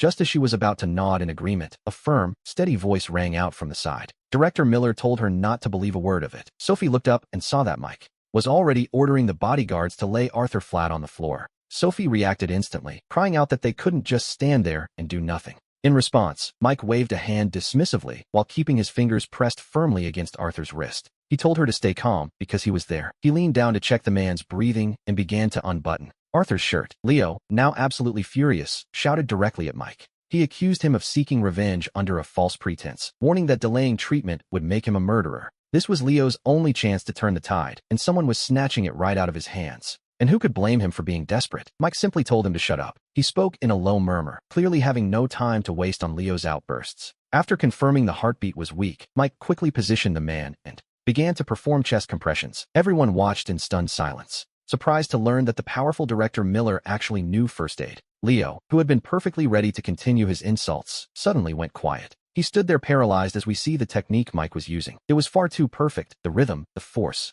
and the positioning were all impeccable. To be honest, if Leo had done it himself, it would have looked exactly the same. Mike told everyone to step back and not crowd around, as they were only making things worse. He ordered them to leave space for air while he continued the rhythmic chest compressions. His tone left no room for argument, and quickly, everyone began to retreat. Sophie, having no time to overthink the situation, obeyed him immediately. She stayed by his side, her fists clenched tight in a mixture of hope and fear. We can only imagine her heart beating in perfect sync with every compression Mike performed. Fortunately, she didn't have to wait long. With the subtle help of his internal energy, Arthur's body suddenly twitched on the floor, and his chest began to show a faint, steady movement. Seeing this, Sophie let out a cry of pure joy. She told Mike that her father's pulse had returned, though Mike simply pressed down a few more times to be sure. Then he stopped and stood up, noting that her father clearly had an underlying heart condition. Combined with the intense emotions from earlier, his breathing had simply given out. He assured her that Arthur was stable now and suggested the bodyguards move him to the sofa to rest. Sophie, seeing that her father had recovered his strength completely, looked up at Mike with immense gratitude and thanked him sincerely. She admitted she had no idea he possessed such skills. It was, in a word, incredible. Mike simply smiled with indifference, stretching his arms and rotating his wrists as if it were all in a day's work. It was just a small trick, nothing special. At that moment, Sophie approached him quietly and offered him a damp cloth to freshen up. She handed him some paper as well, noting that he had worked up quite a sweat. Mike took the cloth and wiped his forehead, then glanced around the room, wondering where that boy Leo had disappeared to. Just then, the system's voice echoed again. Congratulations, host. You have outmaneuvered the protagonist and saved a key character. Villain points increased by 1,500. Additionally, you have recovered 500 luck points. Having reached the villain point limit, the system's skill extraction permission is now active. Did he want to use it now? There was no point in waiting, so he chose to draw a reward. He was given two options. 1. Play the piano like a world-class virtuoso. This would be at maximum level. 2. Become an expert dancer with impeccable rhythm. To be perfectly honest, both of these skills felt a bit useless to him. Playing the piano and dancing seemed like nonsense that served no real purpose. So he randomly chose the one that seemed more flashy, the piano. It would serve for showing off later, he figured. Meanwhile, Sophie was pleading for her father to wake up. A minute later, Arthur, who had been carried to the sofa by several bodyguards, slowly opened his eyes. Still dazed and confused, Arthur asked what had happened. His memory was a complete blank. Sophie explained that he had suddenly lost consciousness. She quickly told him that Mike was the one who had brought him back. The poor man had simply blacked out without any warning whatsoever. Sophie quickly explained that Mike was the one who had brought him back from the brink. As his memories slowly returned, Arthur looked at Mike with a sense of ever-growing surprise. Eventually, Arthur was taken to the hospital. Even though he felt recovered, his status demanded caution. A complete checkup was necessary, and naturally, his daughter Sophie had to accompany him. Before leaving, Arthur decided on the spot to hand over a 10% share of the profits from their massive joint project. We shouldn't underestimate that 10th. With the resources both families could mobilize, this business venture had a net profit of at least $5 billion. That 10% amounted to $500 million, a tidy sum for a day's work. The only thing that bothered Mike was that the boy, Leo, had completely vanished. He had planned to use the influence of the family to teach the boy a lesson. But that plan had failed, and to be honest, it left him feeling quite annoyed. However, he understood that taking down a child of destiny required a slow, patient approach. And as it turned out, Leo had indeed fled the scene in a hurry. After seeing the mess he caused and witnessing Mike's perfect medical intervention, the boy realized the situation had become far too serious for him to stay. But after escaping, the more he thought about it, the stranger everything seemed to him. The events of the last 2 days kept spinning around in his head like a puzzle. He felt that something didn't fit, especially when it came to Mike's behavior. He was acting without any clear logic. For now, his path with the family was over. He felt completely blocked, and deep down, he suspected the Tan family wouldn't be doing much better. Now, he had to change his name and appearance, disappearing entirely from the Een family's radar. Only by doing so would he have any chance of turning the tables. Once the decision was made, Leo already had a clear destination in mind. Kid, hand over the money. Just as he was lost in thought, 2 men with dyed blonde hair stepped out and blocked his path. It was, quite frankly, the worst possible timing. Leo kept his destination in mind, even as the demand for his cash echoed in the air. Just as he was planning his next move, those 2 thugs continued to bar his way. Each of them was brandishing a gleaming, sharp knife. They held their blades with clear, malicious intent. They certainly weren't looking for a friendly chat. He muttered that they had picked the wrong person to cross. In the very next moment, a series of sharp, pained screams began to echo from deep within the alleyway. Elsewhere, while the conflict unfolded, Diana watched Mike from the shadows as he sat with his eyes closed. The small spark of excitement growing inside her was becoming harder to ignore. She was truly astonished. Most wealthy men spent their days counting their fortunes, playing rounds of golf, or attending endless, hollow social events. But her boss, Mike, was different. He knew how to perform a medical resuscitation with such perfection. He possessed a level of skill that was, to be honest, quite unexpected for a man of his status. When he suddenly spoke, a startled Diana jerked her gaze away instantly, pretending to be fascinated by the view outside the window as the music began to play.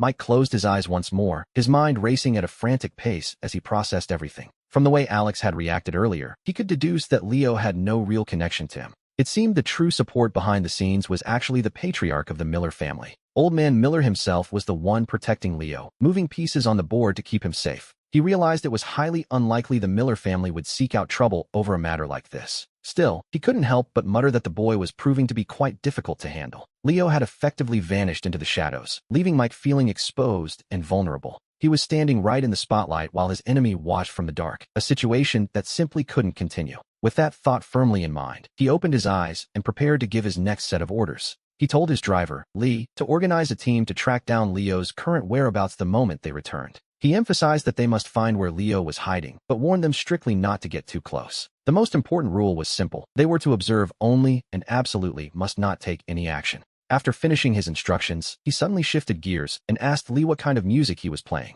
He insisted on a change, perhaps because his newly acquired world-class piano skills had sharpened his senses. His ears had become incredibly demanding, leaving Lee feeling completely bewildered by the sudden request to switch tracks. The poor driver only had 2 or 3 songs saved in the car's system to begin with. Since Mike never usually listened to music, Lee had just picked a few random tracks to fill the silence. Seeing the confusion, Diana leaned in and curiously asked her boss if he was in the mood for music. It wasn't a necessity, he replied, though his eyes lit up as a specific idea suddenly occurred to him. He told them to put on 1,000 Reasons to be Sad, a choice that was, perhaps, a bit dramatic. He suggested putting on 1,000 Reasons to be Sad, claiming the trip would be far too boring otherwise. It was an old song from many years ago, the kind of style he had always been fond of. Diana was visibly confused, thinking the title sounded like something he had just made up on the spot. Lee searched through the system extensively, but he couldn't find a single trace of that specific song. He told his boss that it simply wasn't there, suggesting that perhaps the name was incorrect. Upon hearing this, Mike frowned, a sinking feeling in his gut telling him that something was very wrong.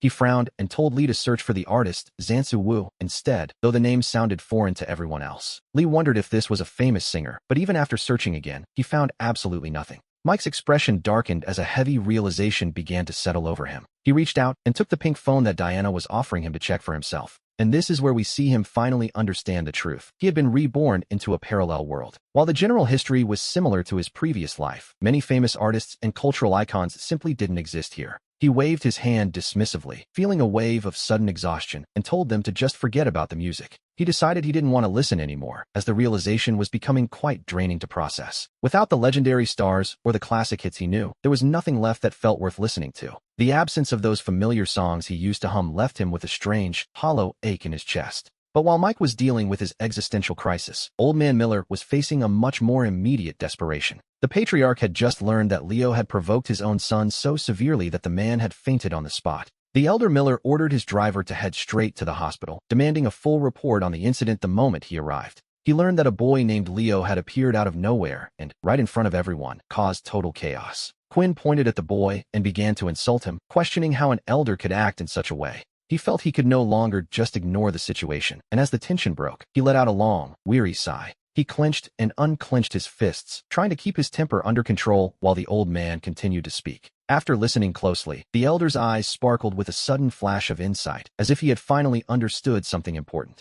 Based on what you're saying, this young Leo seems quite a bit like his master was back in his younger days. Upon hearing this, Sam's eyes nearly popped out of his head in pure shock, wondering if the old man had lost his mind. He wondered if someone had cast a spell on him, as memories were fading and talented people often have peculiar temperaments. It's perfectly normal, the old man continued in a low voice, almost as if he were only speaking to himself. He dared to defend a complete stranger, which shows us that he truly has a good heart deep down. He even scolded his own son in front of Quinn, proving he has real character. Only someone like that is worthy of Sophie. Sam tried to snap his father out of it, his face a mask of total disbelief as he recovered his senses. He felt that the person who belonged in the hospital bed wasn't him, but this senile old man standing before him. If you actually heard the old man's words, you'd probably lose your nerve entirely, he muttered quietly to himself. It was only natural. After all, how could a mere mortal ever hope to resist the overwhelming influence of destiny? The following morning, Mike arrived at the office early, his mind heavy with thoughts of how to handle the situation. He had spent days worrying about the protagonist stealing his spotlight, neglecting the life he was supposed to be enjoying.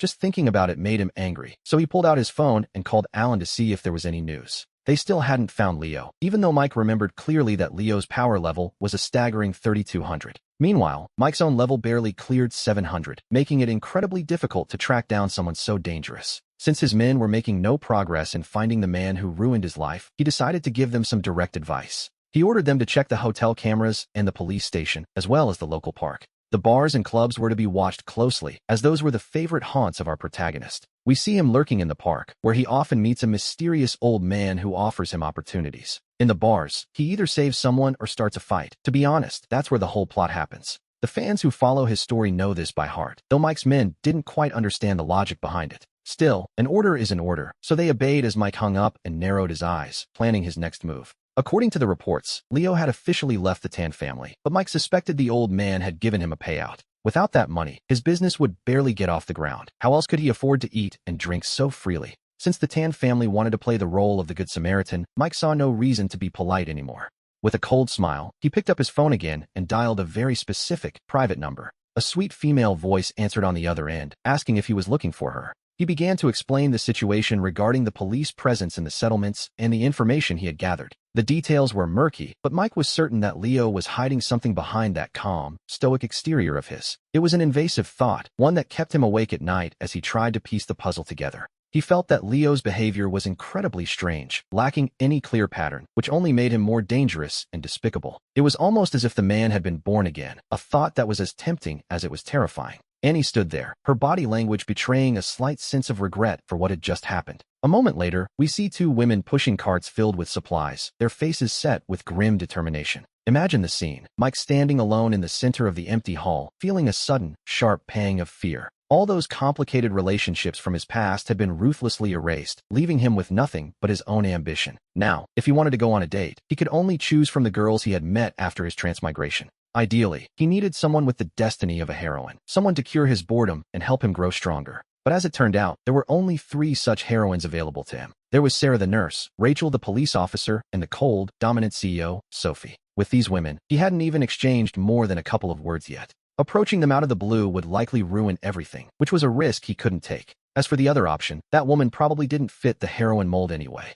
Besides, she was working overtime every single day, leaving her with no time for distractions. He decided it was better not to bother her. Flipping through his contacts, he couldn't find anyone suitable. So he changed into some casual clothes and decided to head out for a breath of fresh air. Meanwhile, in the surveillance room of the Blue Beck Bar, a young man in a security uniform sat, with his legs crossed, staring lazily at the monitors in front of him. Every single movement within the bar was unfolding right before his eyes. But the moment he spotted a woman sitting alone in a corner, he froze in complete disbelief. He wondered what Sophie was doing there. Just then, another security guard approached with a grin. He sat down and greeted him familiarly, asking Ben what he was watching so intently. This man was named Tony, a veteran who had been working at this establishment for 5 or 6 years. Ben replied casually that it was nothing, claiming he was just familiarizing himself with the environment. After a brief pause, he asked Tony if he had been working in this specific area for a long time. He gestured toward the screen, wondering what that man at table 7 was doing drinking all by himself. He pointed at the monitor, focusing on a man who had just approached Sophie. "That guy? That's Jake," Tony said, leaning in to take a closer look at the screen. He explained that Jake was a local gang leader, then asked Ben if the woman had done something to him. Ben gave a vague, non-committal answer, keeping his true thoughts to himself. To be perfectly honest, the luck of a protagonist is truly something to behold. Even Ben hadn't expected that when he stood up to 2 street thugs the previous night. It would turn out they were actually working for a powerful man named Big Boss Bill. The moment Bill heard someone had touched his men, he immediately started making threats. He demanded a direct confrontation at a prearranged location to settle the score. However, it turned out Bill had an old injury that bothered him, leaving him with a noticeable limp. Ben identified the medical issue at a glance, and, with a few quick movements, he cured it. Big Boss Bill was so impressed by this display that he began treating Ben like a divine being. He immediately appointed him as the head of security for his operations. Of course, Ben wasn't just looking for a simple job like that. He had learned that the health of the city's most powerful tycoon, Mr. Sterling, was failing. If he could cure such a big boss, he would finally have the influence needed to face his rivals. But since Mr. Sterling wasn't currently seeking a doctor, Bill could only place him here for now. And so, he ended up at the Blue Beck Bar, serving as a transitional security chief. Just moments ago, we saw him spot Sophie being bothered by Jake at her table. Instinctively, Ben felt that this situation wasn't going to end quietly, and he was right. That was why he asked so many questions, but he didn't notice that at the other end of the bar, inside a private booth, sat a man he desperately wanted to tear apart limb from limb. As he watched Sophie sitting there so quietly from a distance, his eyes began to light up. He wondered what the man was doing there, remembering how his old self used to flirt with flight attendants in this very bar. Feeling bored, he had also wanted to take a look around to see if there was anyone interesting to spend the night with, but he never imagined he would run into Sophie, the cold CEO, sitting all alone in a dark corner of the bar so late at night. He knew this kind of plot all too well. Whenever a female lead appears alone in a place like this, it takes less than 10 minutes for a few thugs to show up and start bothering her. Then, the male protagonist steps onto the scene to show off and play the hero, winning her over and gaining her favor. With Sophie sitting alone, he wondered if Ben was also nearby. As he thought of this, a faint, intriguing smile played across his lips. And the result was exactly as he had predicted. It was perfect timing. After waiting patiently for 2.5 minutes, several rough-looking men approached her. At the same time, he noticed that the glass in Sophie's hand was wobbling violently. To be honest, she was clearly very drunk. Seeing this, he knew instantly that the opportunity had arrived. Over by Sophie's table, a large, dark-skinned man smiled shamelessly while staring down at the woman in front of him. "Miss, would you do us the favor of having a drink with us?" he asked. "Get lost," Sophie replied, her head feeling heavy, yet her sharp character remained unchanged. The dark-skinned man wasn't bothered in the slightest. Instead, he simply smirked. "I like that attitude," he said, giving a knowing wink to his companion. The blonde-haired guy understood the signal instantly. This drink, as Mike called it, was his way of making an offering. Before he could even finish speaking, Sophie grabbed the glass and downed it in one gulp. The glass slammed back onto the table, and she uttered a single word again. "Leave." That sharp attitude left even Mike momentarily stunned. "Huh, I never expected you to be quite so direct," he laughed. Mike's tone shifted as he noted that he hadn't actually finished his sentence. What he really meant was that by drinking that glass, she had agreed to be his. With a sinister smile, he leaned in, remarking on how decisive she seemed to be. "You're coming with me right now, and I'll be sure to treat you gently later." As he spoke, his hand began to reach out towards Sophie's shoulder. Seeing this, Sophie snapped back to reality for a fleeting second. She realized then, with a sinking feeling, that she had run into a real scoundrel. The hand drew closer and closer, yet her alcohol-soaked body refused to move. She thought bitterly to herself that this was the end. Just as the hand was inches away from her, it suddenly froze in midair. Then, a calm voice rang out, stating that a guy like him didn't deserve to touch her. "Who the hell is this guy, and how does he dare to stop me?" Mike growled. Mike shook his arm violently, cursing under his breath as he did so. He prepared to throw a punch, but he barely managed to get half a sentence out. His wrist was suddenly caught as if clamped by an iron vise, and he froze instantly. It felt as though his vital points had been struck and his tendons severed. A sharp, piercing pain shot through him, nearly making him jump out of his skin. The stranger looked at him coldly with an unreadable smile, warning him to back off. He was told in no uncertain terms to get out of there immediately while he still could. Hearing this, Mike finally managed to free his wrist and muttered that the guy was tough. He decided to leave the girl for today, warning the stranger not to cross his path again. With that, Mike left without looking back, and it took Sophie a long moment to react. With a trembling voice, she finally managed to whisper the name of her savior. He asked her what on earth she was doing out so late at night. And drinking to such an extent, he wondered why she wasn't being more careful. His tone carried a hint of a reprimand mixed with a touch of weary resignation. Even Sophie herself found the entire situation to be utterly absurd. Normally, she wasn't the type of person to lose control like this. Today, for some reason, she couldn't think straight, but he wasn't interested in her reasons. Because at that moment, the familiar chime of the system echoed in his mind once more. He was congratulated for completing the rescue of Sophie before anyone else could.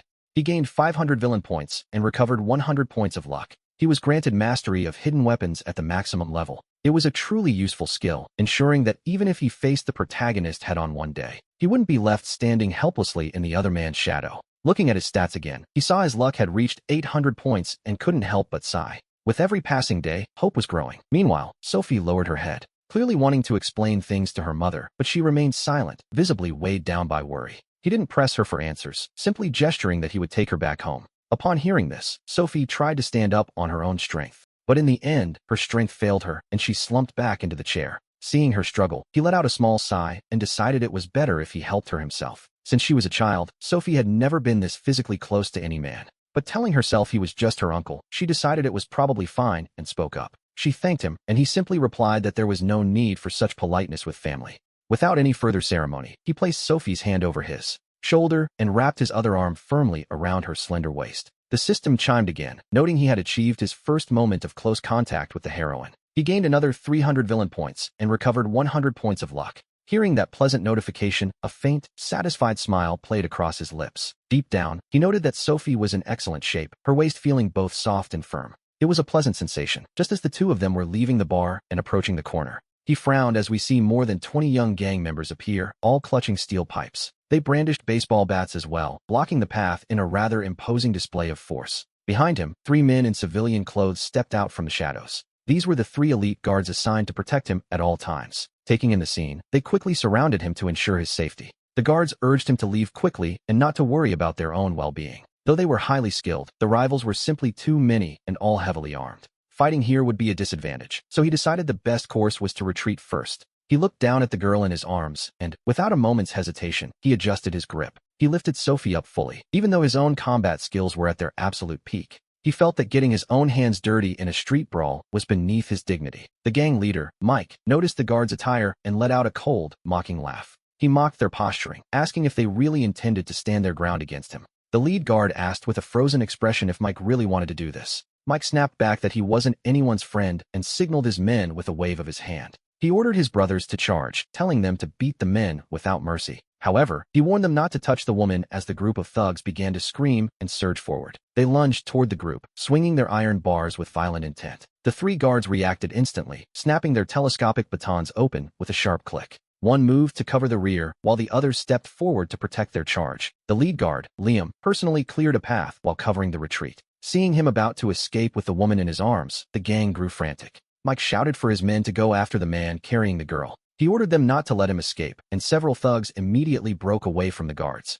They lunged forward without hesitation, heading directly toward him. Liam's heart skipped a beat as he realized these lowlifes knew exactly how to exploit a gap. He threw himself forward, desperately trying to push back his own opponents. He wanted to turn back and save his boss, but just as he kicked one attacker away, 2 more surged in from the side to block his path and fill the void. Left with no other choice, he could only shout out a desperate warning to watch out. And yet, in the very next second, a dull thud echoed through the air. A gang member wielding a steel pipe was suddenly sent flying backward through the air. Confusion swept through the crowd as they wondered what on earth had just happened. Then came another crash as a second attacker was sent tumbling away just as violently. It was a display of precision so perfect it looked like a scene from an action movie. The alley fell into a stunned silence, and Liam took the chance to look back. His mind went completely blank at the sight of his supposedly weak boss holding Sophie. He watched as his boss calmly retracted a foot, having clearly taken down both men himself. Being cornered by such trash had, quite frankly, exhausted his patience. Sophie had fallen fast asleep, her weight against him making it rather difficult to move. Honestly, what a nuisance. He couldn't help but wonder if they were forcing him to be ruthless. At that moment, we see a relative of the original owner standing in the distance. Beside him stood Tanya and Susan, along with several other women who had just arrived. Upon spotting them, he simply raised his hand and called out. He told Jane not to just stand there, but to come over and help take care of Sophie. Now, Jane had been quite upset recently because he had blocked her calls. However, since he had given her $1 million as a breakup settlement, she was still more than willing to follow his lead obediently. So, she quickly grabbed Tanya and rushed toward the scene. He whispered a soft apology, telling Sophie she would have to stay still for a moment. Without waiting for the women to reach him, he gently placed Sophie on the ground. He shrugged his shoulders to warm up his limbs and then lunged directly into the crowd. Immediately after, the air was filled with the sharp cries of men in pain. Jane, who had just reached Sophie, stood there with Tanya in complete disbelief. It was impressive, truly impressive, and it left them both utterly stunned. Their hearts raced with a chaotic mix of admiration and pure adrenaline. After all, what girl doesn't appreciate a man who can provide and protect? In that particular moment, he fit that heroic profile perfectly. He moved with brutal efficiency, a knee strike here, a palm strike there. A spinning kick followed, the entire sequence flowing as if he had rehearsed it 100 times. Everything was proceeding without a single hitch. It was already past 11 at night, and the bar was packed to capacity. Witnessing such an epic scene, the crowd rushed out to watch, completely absorbed in the spectacle. Only Leo, standing quietly in a corner, saw his expression shift as he took it all in. He wondered what on earth was happening. Could Alex really fight like that? A tycoon who wasn't just skilled in medicine, but could also hold his own in a life-or-death struggle. To be honest, it sounded like another version of himself, and that was a troubling thought. Leo paced impatiently as the scandal unfolded outside, wondering if it was finally time to act. He He knew that if they didn't show their faces now, they would surely be blamed for the fallout later. And who would want to take responsibility for that? Leo exhaled slowly, weighing his options. Finally, he told his men to go handle the matter, though he decided he wouldn't be joining them. Relieved that Leo had given in, Tony immediately called over several of his toughest enforcers. He rushed out, but the chaos outside the bar was already reaching its inevitable conclusion. We see the subordinates turning tail to flee without a single word of explanation. Alex watched them with a cold gaze, silently asking if they really thought they could just leave. He reached down, picked up a small stone from the ground, and tossed it with casual precision. The stone, as if it had eyes of its own, struck Mike right on the ankle. Mike lost his footing instantly and fell heavily to the ground, his escape cut short. Alex gave a low, icy command to his bodyguard, telling him to bring the man back. Obeying the order, the bodyguard grabbed Mike by the collar and dragged him back to face Alex. Alex then raised his leg and delivered a sharp kick to the back of the man's knee. Mike was already dazed from the impact of the stone, his senses spinning. He felt his knee give way completely, and he collapsed onto the pavement. Alex told him that in 3 days' time, he was to come and apologize in person. Otherwise, his entire gang would no longer have a reason to exist. Of course, if they couldn't even figure out who he was, that would be even better. In that case, they didn't even deserve to exist in the first place. Alex asked if he understood. His words hissed through clenched teeth.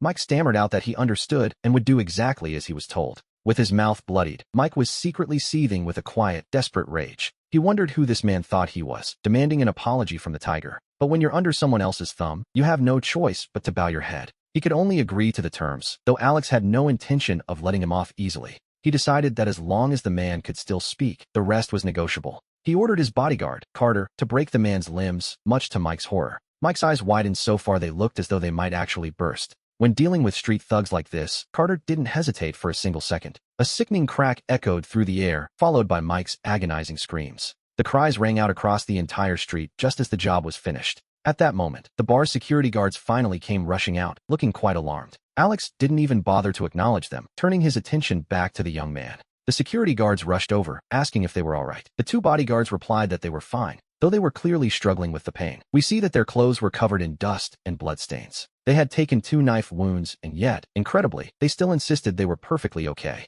Alex turned his head toward his assistant and told Carter to give them 10,000 each. He told them to go to the hospital for proper treatment and to ask for more if that wasn't enough.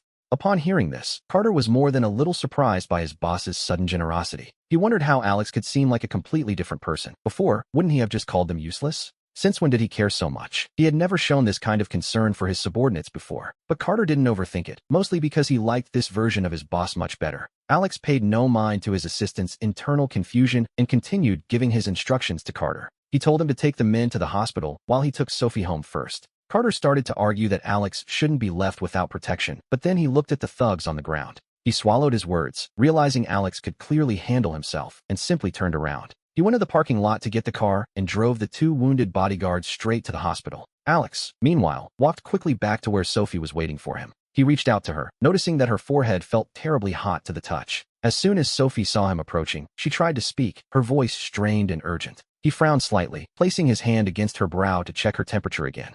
She certainly had a high fever. At that moment, her friend Sarah said with a blush that she had checked Sophie's pulse. It seemed someone had given her a powerful aphrodisiac. Clearly, that glass of wine they had given the martial emperor earlier was far from ordinary. Watching this unfold, Alex felt a cold, mocking laughter rising deep within him. If he hadn't shown up tonight, Leo might have walked away with a massive advantage. He frowned again, looking down at the mess on the floor.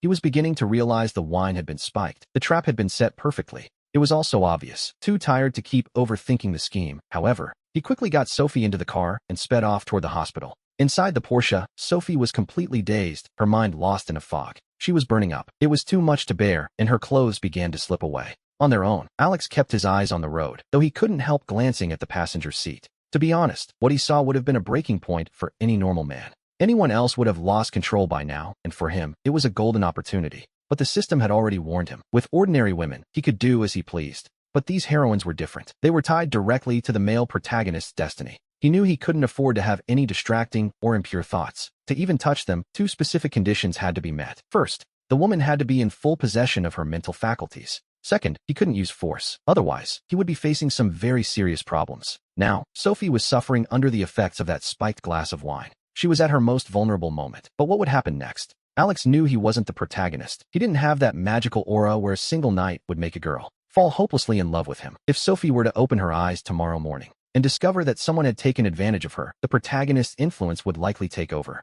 She would surely accuse him of assault, turning him into nothing more than a disposable villain, the kind that the hero tramples into the dirt until they can barely stand again. Thinking of this, he let out a heavy sigh. It really was a shame, wasn't it? Despite the missed opportunity, he decided that tonight, he would be an honest man. With that thought, he pressed the accelerator all the way to the floor. And so, we see him heading directly toward his own private villa. The idea that one must act on such medicine or face certain death is, quite frankly, complete nonsense. Reality is never quite that dramatic, even in a story like this.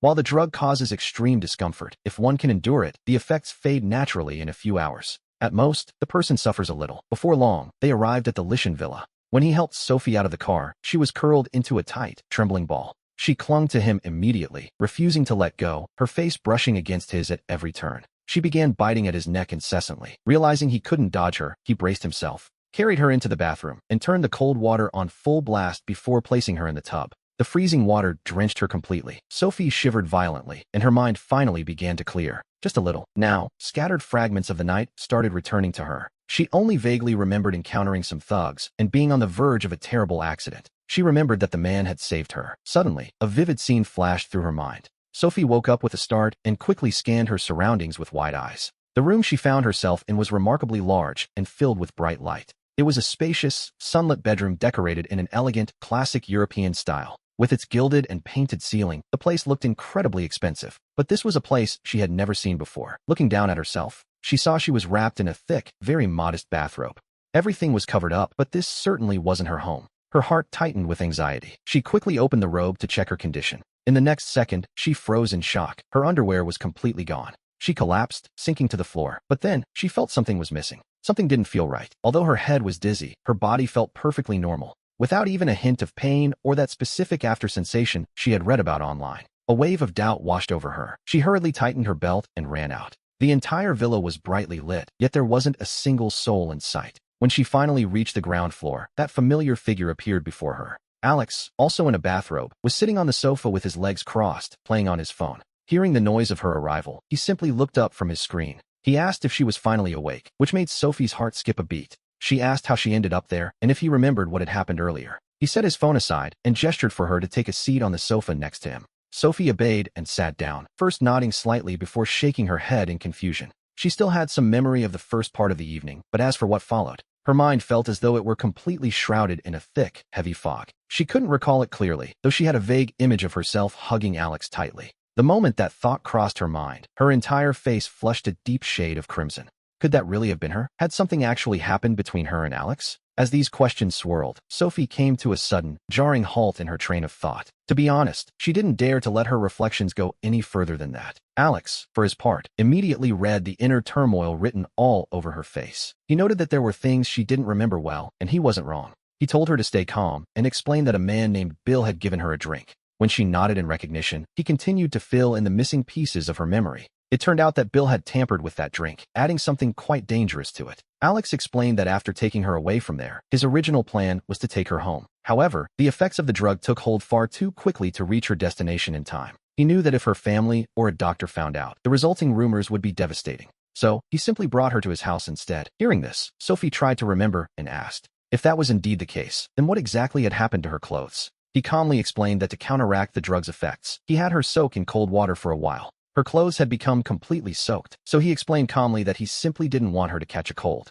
He told her he had asked the housekeeper to dry her hair and body before helping her into a robe. Sophie focused on that one detail, asking if it was truly the housekeeper who had changed her clothes. She clung to that point with sudden intensity, while Alex merely offered a casual shrug in response. He asked her, quite pointedly, if she actually believed he had been the one to undress her personally. Hearing this, Sophie felt a wave of awkwardness wash over her, which was understandable given the circumstances. Deep down, she had a lingering, vague memory of hugging and kissing him with surprising passion. In that moment, she found she couldn't even bring herself to look him directly in the eye. Noticing her clear embarrassment, Alex made a casual, dismissive gesture with his hand to ease the tension. He noted it was getting late and asked if her father would mind if she stayed the night there. Once she confirmed that nothing scandalous had actually happened, Sophie finally let out a long sigh of relief. He teased her slightly, asking if she wasn't worried about what people might say if she stayed. She shook her head, not wanting to face her family just yet, but there was something else happening beneath the surface. We see that her affection level for him had already climbed to a significant 62%. According to the system's rules, as long as these women felt a growing sense of affection for him, Alex, playing his role as the villain, could monitor their specific data and emotional states. When an ordinary person's trust reaches 90%, they become completely devoted to you. And once a heroine's affection crosses that same 90% threshold, the bond becomes unbreakable. Since there weren't many guest rooms in the villa, he chose one for her at random and added a final thought. He promised that once the housekeeper finished washing and drying her clothes, she would bring them to her room. This caused Sophie's mind to start wandering as she walked slowly toward the bed, looking down and discovering that both the quilt and the sheets were brand new and clearly freshly laid out. Realizing he had even thought of that, she experienced the genuine consideration of a mature man for the first time. This man was not only handsome, but also incredibly attentive. It was only natural that girls liked him. As she thought, that image suddenly flashed in her mind, his sharp features and defined face. She recalled his robust frame, his strong arms, and that masculine aura that radiated such a sense of security. Everything was spinning in her head, and she wondered if this was what it felt like to be truly attracted to someone. Sophie shook her head vigorously, telling herself it was impossible for her to like him. She was only 4 years older than his son, yet he was so sweet and reliable. Hugging him must feel so comforting. She told herself he belonged to the older generation and she shouldn't think that way, but the thought lingered. In her mind, an angel and a demon had already begun to argue, and as they debated, sleep finally overcame her, though she wasn't sure if it was the lingering alcohol or the deep impression Alex had made. The following morning, upon waking up, she noticed her robe felt a little damp. She quickly grabbed the robe and slipped away into the bathroom, terrified that Alex might see her. From outside, Alex looked at the bathroom door, feeling quite bewildered by her sudden flight. There were plenty of servants in the house, so he wondered what this girl was doing so early in the morning. Suddenly, he received 200 villain points. Without understanding what she had done to trigger it, he simply shook his head. He eventually walked away, while meanwhile, in a private room at the local bar, a man known as Tiger sat playing with iron meditation balls, his face turning pale as he watched the surveillance screen. The moment he recognized the young lady from the Sophie family in the footage, he wished he could lock the troublemaker away. He cursed the troublemaker for offending both the Sin and the Sue families at the same time. The burly, bald man nervously rubbed his gold chain, muttering that he would go himself. He decided to apologize in person, while meanwhile, the young lady of the Sue family, back at home, was replaying the recording of the hero saving the damsel over and over again. Watching him protect her so clumsily, a small smile suddenly played on her lips.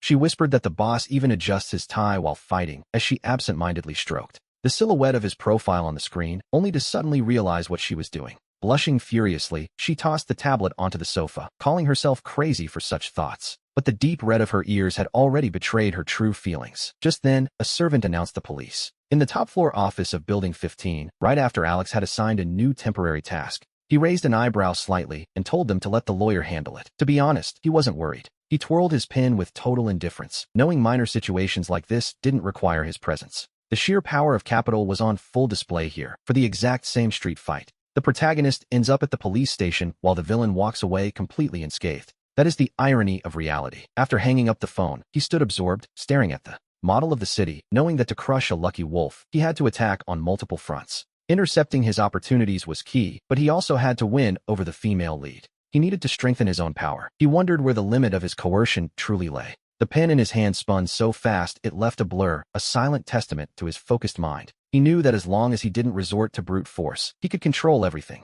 We see a woman who seems to be struggling with her own choices, perhaps wondering if there was a better way. But instead of reflection, she chooses a different path. She watches a short video, one that captures the vibrant, musical life of a high-society lady she deeply admires. Deep down, she knows her current situation is far from that ideal. It is a bit painful to realize how many things she lacks, especially as she looks at the elegant designer outfits. She views these images as a tribute to the life she wants, scrolling through photos of luxury brands and high-end fashion. Standing in her modest apartment, she imagines herself surrounded by the finest things the world has to offer. These expensive dreams are all she has. Just as she begins to fantasize about a life of luxury, a shrill ringtone shatters the dream. The call from Gary causes her expression to sour instantly. "Haven't you had enough?" she screams sharply into the phone. Her tone is now completely different from her usual self, no longer sweet or mellow, but cold and biting. From the other end comes a weak plea. "Chloe, my mother was admitted to the hospital 2 days ago. She needs $30,000 for the surgery. I've barely managed to scrape together $10,000.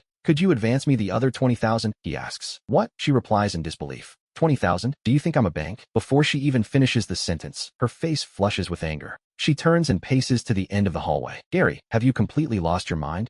We've been together for a year. How much have you actually spent on me in all that time? Have you ever even paid the bill when we eat out? Have you ever bought a single movie ticket? And now, out of nowhere, you're asking me for 20,000. I'm so sorry, Chloe. It's just that I have no other way out, which is why I'm turning to you. We're still together, aren't we? Couldn't you at least consider that, he pleads. His voice on the other end grows increasingly faint, as if all the air has been let out of him. Upon hearing this, Chloe lets out a sharp, sarcastic laugh. Together? She asks. Do you really think holding hands a few times counts as being together? Chloe, what exactly are you trying to say? Gary asks, his confusion evident.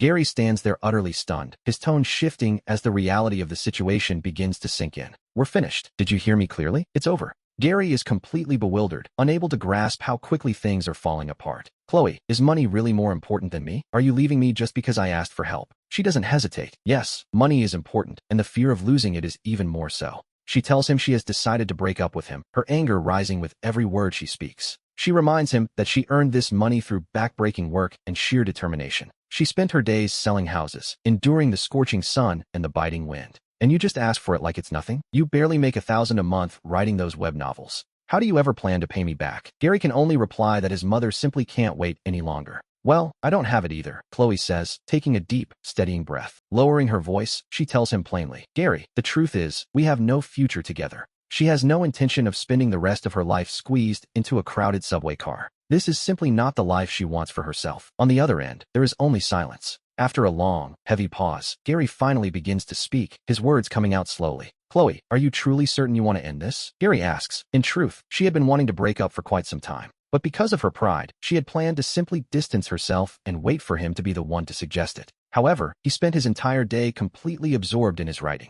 He was living entirely within the world of his novels, never even noticing that she was drifting away. Chloe closes her eyes, lets out the finality of the words, it's over, and then hangs up the phone. She exhales a long, relieved breath, and a smile unconsciously begins to form at the corner of her lips. She remembers that she has to go to the coffee shop this afternoon to see her boss. Just thinking about that meeting causes her mood to brighten immediately. And it is at this very moment we return to the entrance of the central hospital. A young man sits slumped in defeat on the steps in front of the inpatient building. In that instant, he grips his phone with such force that his knuckles turn white. Only one thought remains in his head. Everything is finished. His mother is ill and desperately needs money, and he has already reached out to every relative he has. Except for one true friend who managed to scrape together 10,000. The rest of them have simply ignored his pleas. He had already resigned himself to the fact that relatives can't be relied upon, but he never imagined his own girlfriend could also be so heartless. She has the money but refuses to save his mother, and he cannot understand why. He cries out in a low, broken whisper, his voice trembling with a mix of grief and rage. Chloe, remember this, he mutters. The day I pull myself up, you will regret what you did today. Just then, his head suddenly feels incredibly heavy, as if a great weight has been dropped upon him. Without any time to react, everything goes dark before his eyes, and he collapses completely. He has no idea how much time has passed. Gary slowly opens his eyes and finds himself lying in a hospital bed. He is a bit disoriented, to say the least, but he manages to turn his head. Suddenly, he feels as if something extra has appeared in his mind, a massive bookshelf. And this bookshelf, strangely enough, is filled to the brim with novels. What on earth is happening? Gary is completely baffled by the sight. Without thinking, he pulls the first book from the shelf and opens it to the very first page. The story describes a world where combat power is the only thing that matters. There is no magic here, only a struggle for survival pushed to the absolute extreme. That single sentence is enough to hook Gary. He immediately continues reading, learning of a world where fortunes shift and one should never look down on a poor young man. The setting feels fresh, and the unfolding story is incredibly exciting. Gary feels as though he's been transported elsewhere. The more he reads, the more he is captivated. With every page he turns, his excitement only continues to grow. He tells himself this is how a novel should be, noting that the protagonist's life feels a bit like his own. Meanwhile, his loyal friend Sam, the one who managed to scrape together 10,000 for him, is heading toward the hospital with some fruit. Passing a Starbucks, he suddenly catches a glimpse of a familiar figure. Is that Chloe? What is she doing here? Big Sam is left completely perplexed. After thinking it over for a moment, he pulls out his phone to send a quick message, telling Gary that he just saw Chloe walking into the coffee shop. In a place like that, a single coffee costs a small fortune, which tells you everything you need to know. Chloe's salary isn't exactly impressive, so where on earth is she getting all that money? Sam turned the thought over in his head until, suddenly, it all clicked into place. But then he remembered they had only just broken up a short while ago. When Big Sam heard about the breakup, he was stunned at first, but then he spoke calmly. He told Gary that a breakup is serious business and they should settle it face to face. What's the point of doing it over the phone? Besides, it seems she had already moved on. She likely found someone else before leaving him. Could Gary really just swallow that humiliation? Gary's voice suddenly rose as he asked what else he was supposed to do. Of course he felt terrible. Chloe was, after all, someone he had truly loved. If he could truly let her go that easily, he wouldn't spend all day dreaming of getting rich. He wanted her to regret it. To be honest, if she really was seeing another man, there was no need for politeness. He had to confront her, even if things got messy. He needed to ask her directly, though Gary still found himself hesitating. Going to find her for a confrontation felt beneath him. It felt far too humiliating. But then he remembered exactly how she had discarded him. She had been so cold and decisive that he found himself gritting his teeth in anger. Fine, he told Sam to wait for him. He was going there right now. Meanwhile, we see a wealthy man named Kevin arriving at Starbucks with 4 bodyguards. As he reached the entrance, Chloe spotted him and immediately raised her hand to wave. She called out to Kevin, telling him he looked quite handsome today. As soon as Kevin sat down, he flashed a smile and let those words slip out. Chloe couldn't stop smiling, thinking that all her effort to look good hadn't been in vain. She joked that he certainly knew how to flatter her, calling him boss with a grin. Kevin didn't pay it much mind and went straight to the point. He wasn't one for small talk. He told her clearly that since they only met yesterday, they barely knew each other. In fact, they didn't know each other at all, and they certainly weren't friends yet. He noted that if she called him here, it was either for business or to get close to him. Given her current situation, he was fairly certain it wasn't to discuss a business deal. The answer was obvious. It was the latter. Chloe blushed at his bluntness, stuttering for a moment, unable to form a complete sentence. He told her that if she had something to say, she should just say it directly. Since he had already bothered to show up, he was prepared to listen. Hearing this, Chloe finally gathered her courage to speak her mind. She stated her goal plainly, asking him if he could give her a chance. She feared that if she didn't tell the truth now, the opportunity would slip through her fingers. Kevin simply smiled. To him, someone who admitted what they wanted was better than gold diggers who acted shy. If she wanted to be with him, he had no problem with that. However, he had 3 rules. If she could accept them, they could leave together right now. First, from this moment on, she wasn't allowed to get close to any other men. That meant no romantic interests, and not even close friends or brothers. Second, he made it clear he would never marry her, nor would he ever be exclusive. Third, he would be the one to seek her out. She was never to contact him first. His intentions were simple and blunt, leaving no room for misunderstanding. He told her straight, since she was willing to walk this path with him, he had a deal. He wouldn't leave her empty-handed, and he certainly wouldn't be stingy with his money. She could choose whatever she wanted, from the finest food to the most expensive clothes. Even if they parted ways one day, he promised a sum large enough for her to live comfortably. If she didn't believe him, he suggested she ask her friend, Sarah. Chloe was stunned to hear Sarah had been with him too, though it made sense in hindsight. After all, who would go around sharing those kinds of secrets lightly? He gave her exactly 2 minutes to think it over. Just 2 minutes. He wanted a clear answer, asking if she thought he would look down on her for this. Chloe bit her lip, unable to give him a direct response right away. She knew that to anyone else, her behavior would probably seem quite shameful. However, Kevin's next words caught her completely by surprise. He told her there was nothing wrong with living for oneself or seeking a better life. To him, outside criticism usually came from people who lacked any self-awareness. He noted that she was different, possessing both striking looks and an excellent figure. In his eyes, she simply had the capital required to pursue a more comfortable existence. Why would he despise her for that? Chloe almost thought she had misheard him. For the first time, someone spoke about being a mistress with such natural ease, as if it weren't dirty at all. There was no shame in it. He asked if she really thought he needed to invent pretty words just to make her happy. Kevin shot her a look, his tone carrying a hint of dry sarcasm. To him, coddling women with sweet lies was a task reserved for lazy men with nothing better to do. A man like him, a true gentleman of means, never bothered with such tedious things. About 20 minutes passed before he stood up, settled the bill, and prepared to leave. The moment they stepped out of the shop, Chloe reached out and secretly took his arm. Deep down, she realized she couldn't find a single reason to reject his offer. She asked where they were headed next, and at that, Kevin couldn't help but flash a small smile. First, they would go buy clothes, specifically, something better than what she was currently wearing. He admitted she looked lovely now, but if she was to stay by his side, lovely simply wasn't enough. Hearing this, Chloe felt her heart skip a beat. It was a strange, intoxicating feeling. And this, we realize, is what it feels like to be with a wealthy man. A single word is all it takes. The credit card comes out instantly. It's no wonder so many girls prefer this life over the alternative.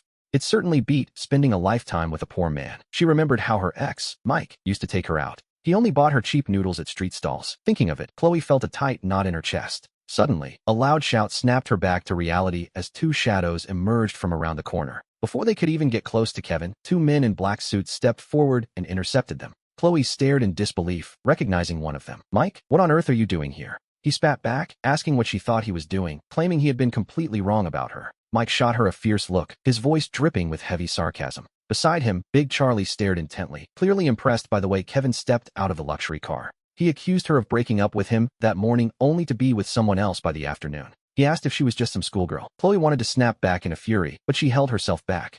She wanted to explain the situation, but before she could speak, Kevin stopped her with a simple gesture. He told them they had 5 minutes. With that, without sparing them another glance, he climbed back into the luxury car, flanked by his bodyguards. Mike and Big Charlie certainly hadn't expected that kind of reaction. They had come there to show off, hoping to unmask Chloe in front of Kevin and make her look terrible. But Kevin hadn't even reacted. He didn't even blink, which, naturally, was quite frustrating for them. He told her to speak quickly. Mike flared up at those words, turning his attention back to Chloe. He claimed that if she had met someone after the breakup, he wouldn't have said a word. But he demanded to know what she thought she was doing, finding a rich man before they had even officially parted. He asked her if she really thought there was any glory in what she was doing. Mike's voice dropped, sounding genuinely disappointed as he told her she wasn't like this before. His tone softened slightly as he reminded her that wealthy men are never short on female company. He warned her that while he might treat her well now, one day he'd get bored and kick her to the curb. Chloe finally snapped, telling him that even being dumped by a rich man was better than wasting time with him. She simply couldn't contain her frustration any longer. To be honest, we can't really blame her. She told Mike to stop lying to himself and just let it go. She pointed out that Kevin had everything: the looks, the money, and the talent. She asked what could possibly be wrong with being with him, even if he eventually left her.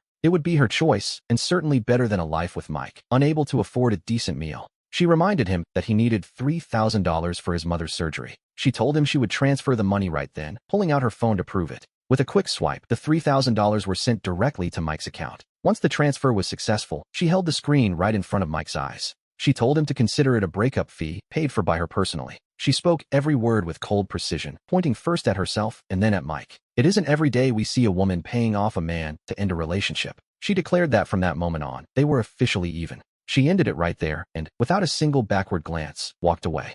She headed toward the luxury car, but at that moment, a system notification chimed in Kevin's mind. He had successfully snatched the ex-girlfriend away from the story's protagonist. And here we see the very course of history beginning to shift. For his efforts, Kevin was awarded 300 villain points. These points had finally reached the threshold required to unlock a new ability. The system asked if he wanted to draw it now, but he declined. He had only intended to use Chloe as a fake wife. His goal was simply to deal with Sophie, never expecting to gain extra benefits along the way. It was now perfectly clear that Mike was indeed Chloe's former flame. He realized it immediately. The system confirmed he had successfully snatched the ex-girlfriend from the protagonist. This meant that Mike was, in fact, the true protagonist of this entire story. Kevin found himself following the classic script of the wealthy antagonist destined to be trampled by the hero. He mentally ordered the system to scan the area as Chloe approached him. He quickly fixed his gaze on Mike, waiting for the results to appear. The scan was completed instantly, confirming the target's name was Mike. His luck stat was at 72, and his aura was clearly in an ascending phase. The system noted that his current value was growing too fast to be measured with total precision. Seeing those 72 luck points, Kevin almost thought his eyes were playing tricks on him. But when that small line of text appeared underneath, he understood the situation perfectly.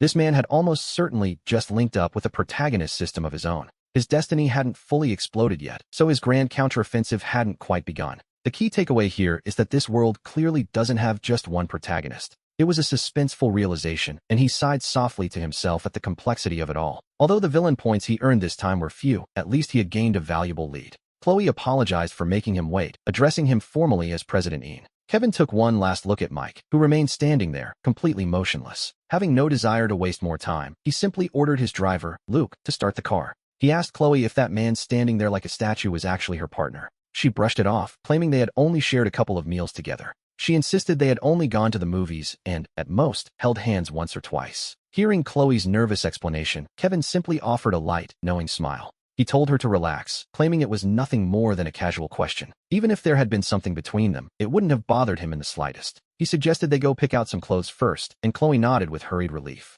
A humble protagonist like Mike is far easier to manage than those who possess all-around god-tier abilities. Consequently, Kevin felt no need to rush his next move. Meanwhile, Chloe secretly messaged her best friend, asking if she had spoken to Kevin yet. Taking advantage of the moment he closed his eyes to rest, she kept her phone hidden. Chloe was desperate for information and continued texting her friend in secret. Her friend, Sarah, was startled and asked how she could possibly know about that. Chloe brushed the question aside, only wanting to know how much the breakup settlement had been. Sarah eventually agreed to tell her, provided she didn't breathe a word of it to anyone. She warned Chloe that if she dared to gossip, their friendship would be over for good. Chloe swore up and down that she wouldn't tell a soul, a classic promise, of course. The answer was $1 million, along with a mountain of expensive gifts. When they broke up, he had simply handed over $1 million without a second thought. Seeing that figure of $1 million, Chloe found herself completely stunned. She had never imagined that the wealthy could be quite so generous with their parting gifts. Based on her current salary, she would have to work for 10 years to save that much. Seeing that staggering amount, her heart felt completely at ease for the first time. She chatted with Sarah for a few more moments before quickly tucking her phone away. After all, she had to make sure she took good care of her walking checkbook. Suddenly, Kevin spoke up from the back seat, asking how she had met Mike. The question seemed to come out of nowhere, catching her slightly off guard. Chloe hurried to answer, explaining that they were actually from the same hometown. They had gone out together a few times and eventually became close friends. She then asked what he did for a living and what his relationship with Sarah was. Kevin mentioned he had a position in the city center, just a small business of his. He added that he and Sarah had been classmates back in their university days. They had always gotten along well, a statement Chloe made with total, practiced frankness. He simply nodded in response, choosing not to press her with any further questions. Because, according to the usual logic of these stories, before a protagonist truly awakens, the ex-girlfriend almost always finds herself becoming nothing more than a stepping stone.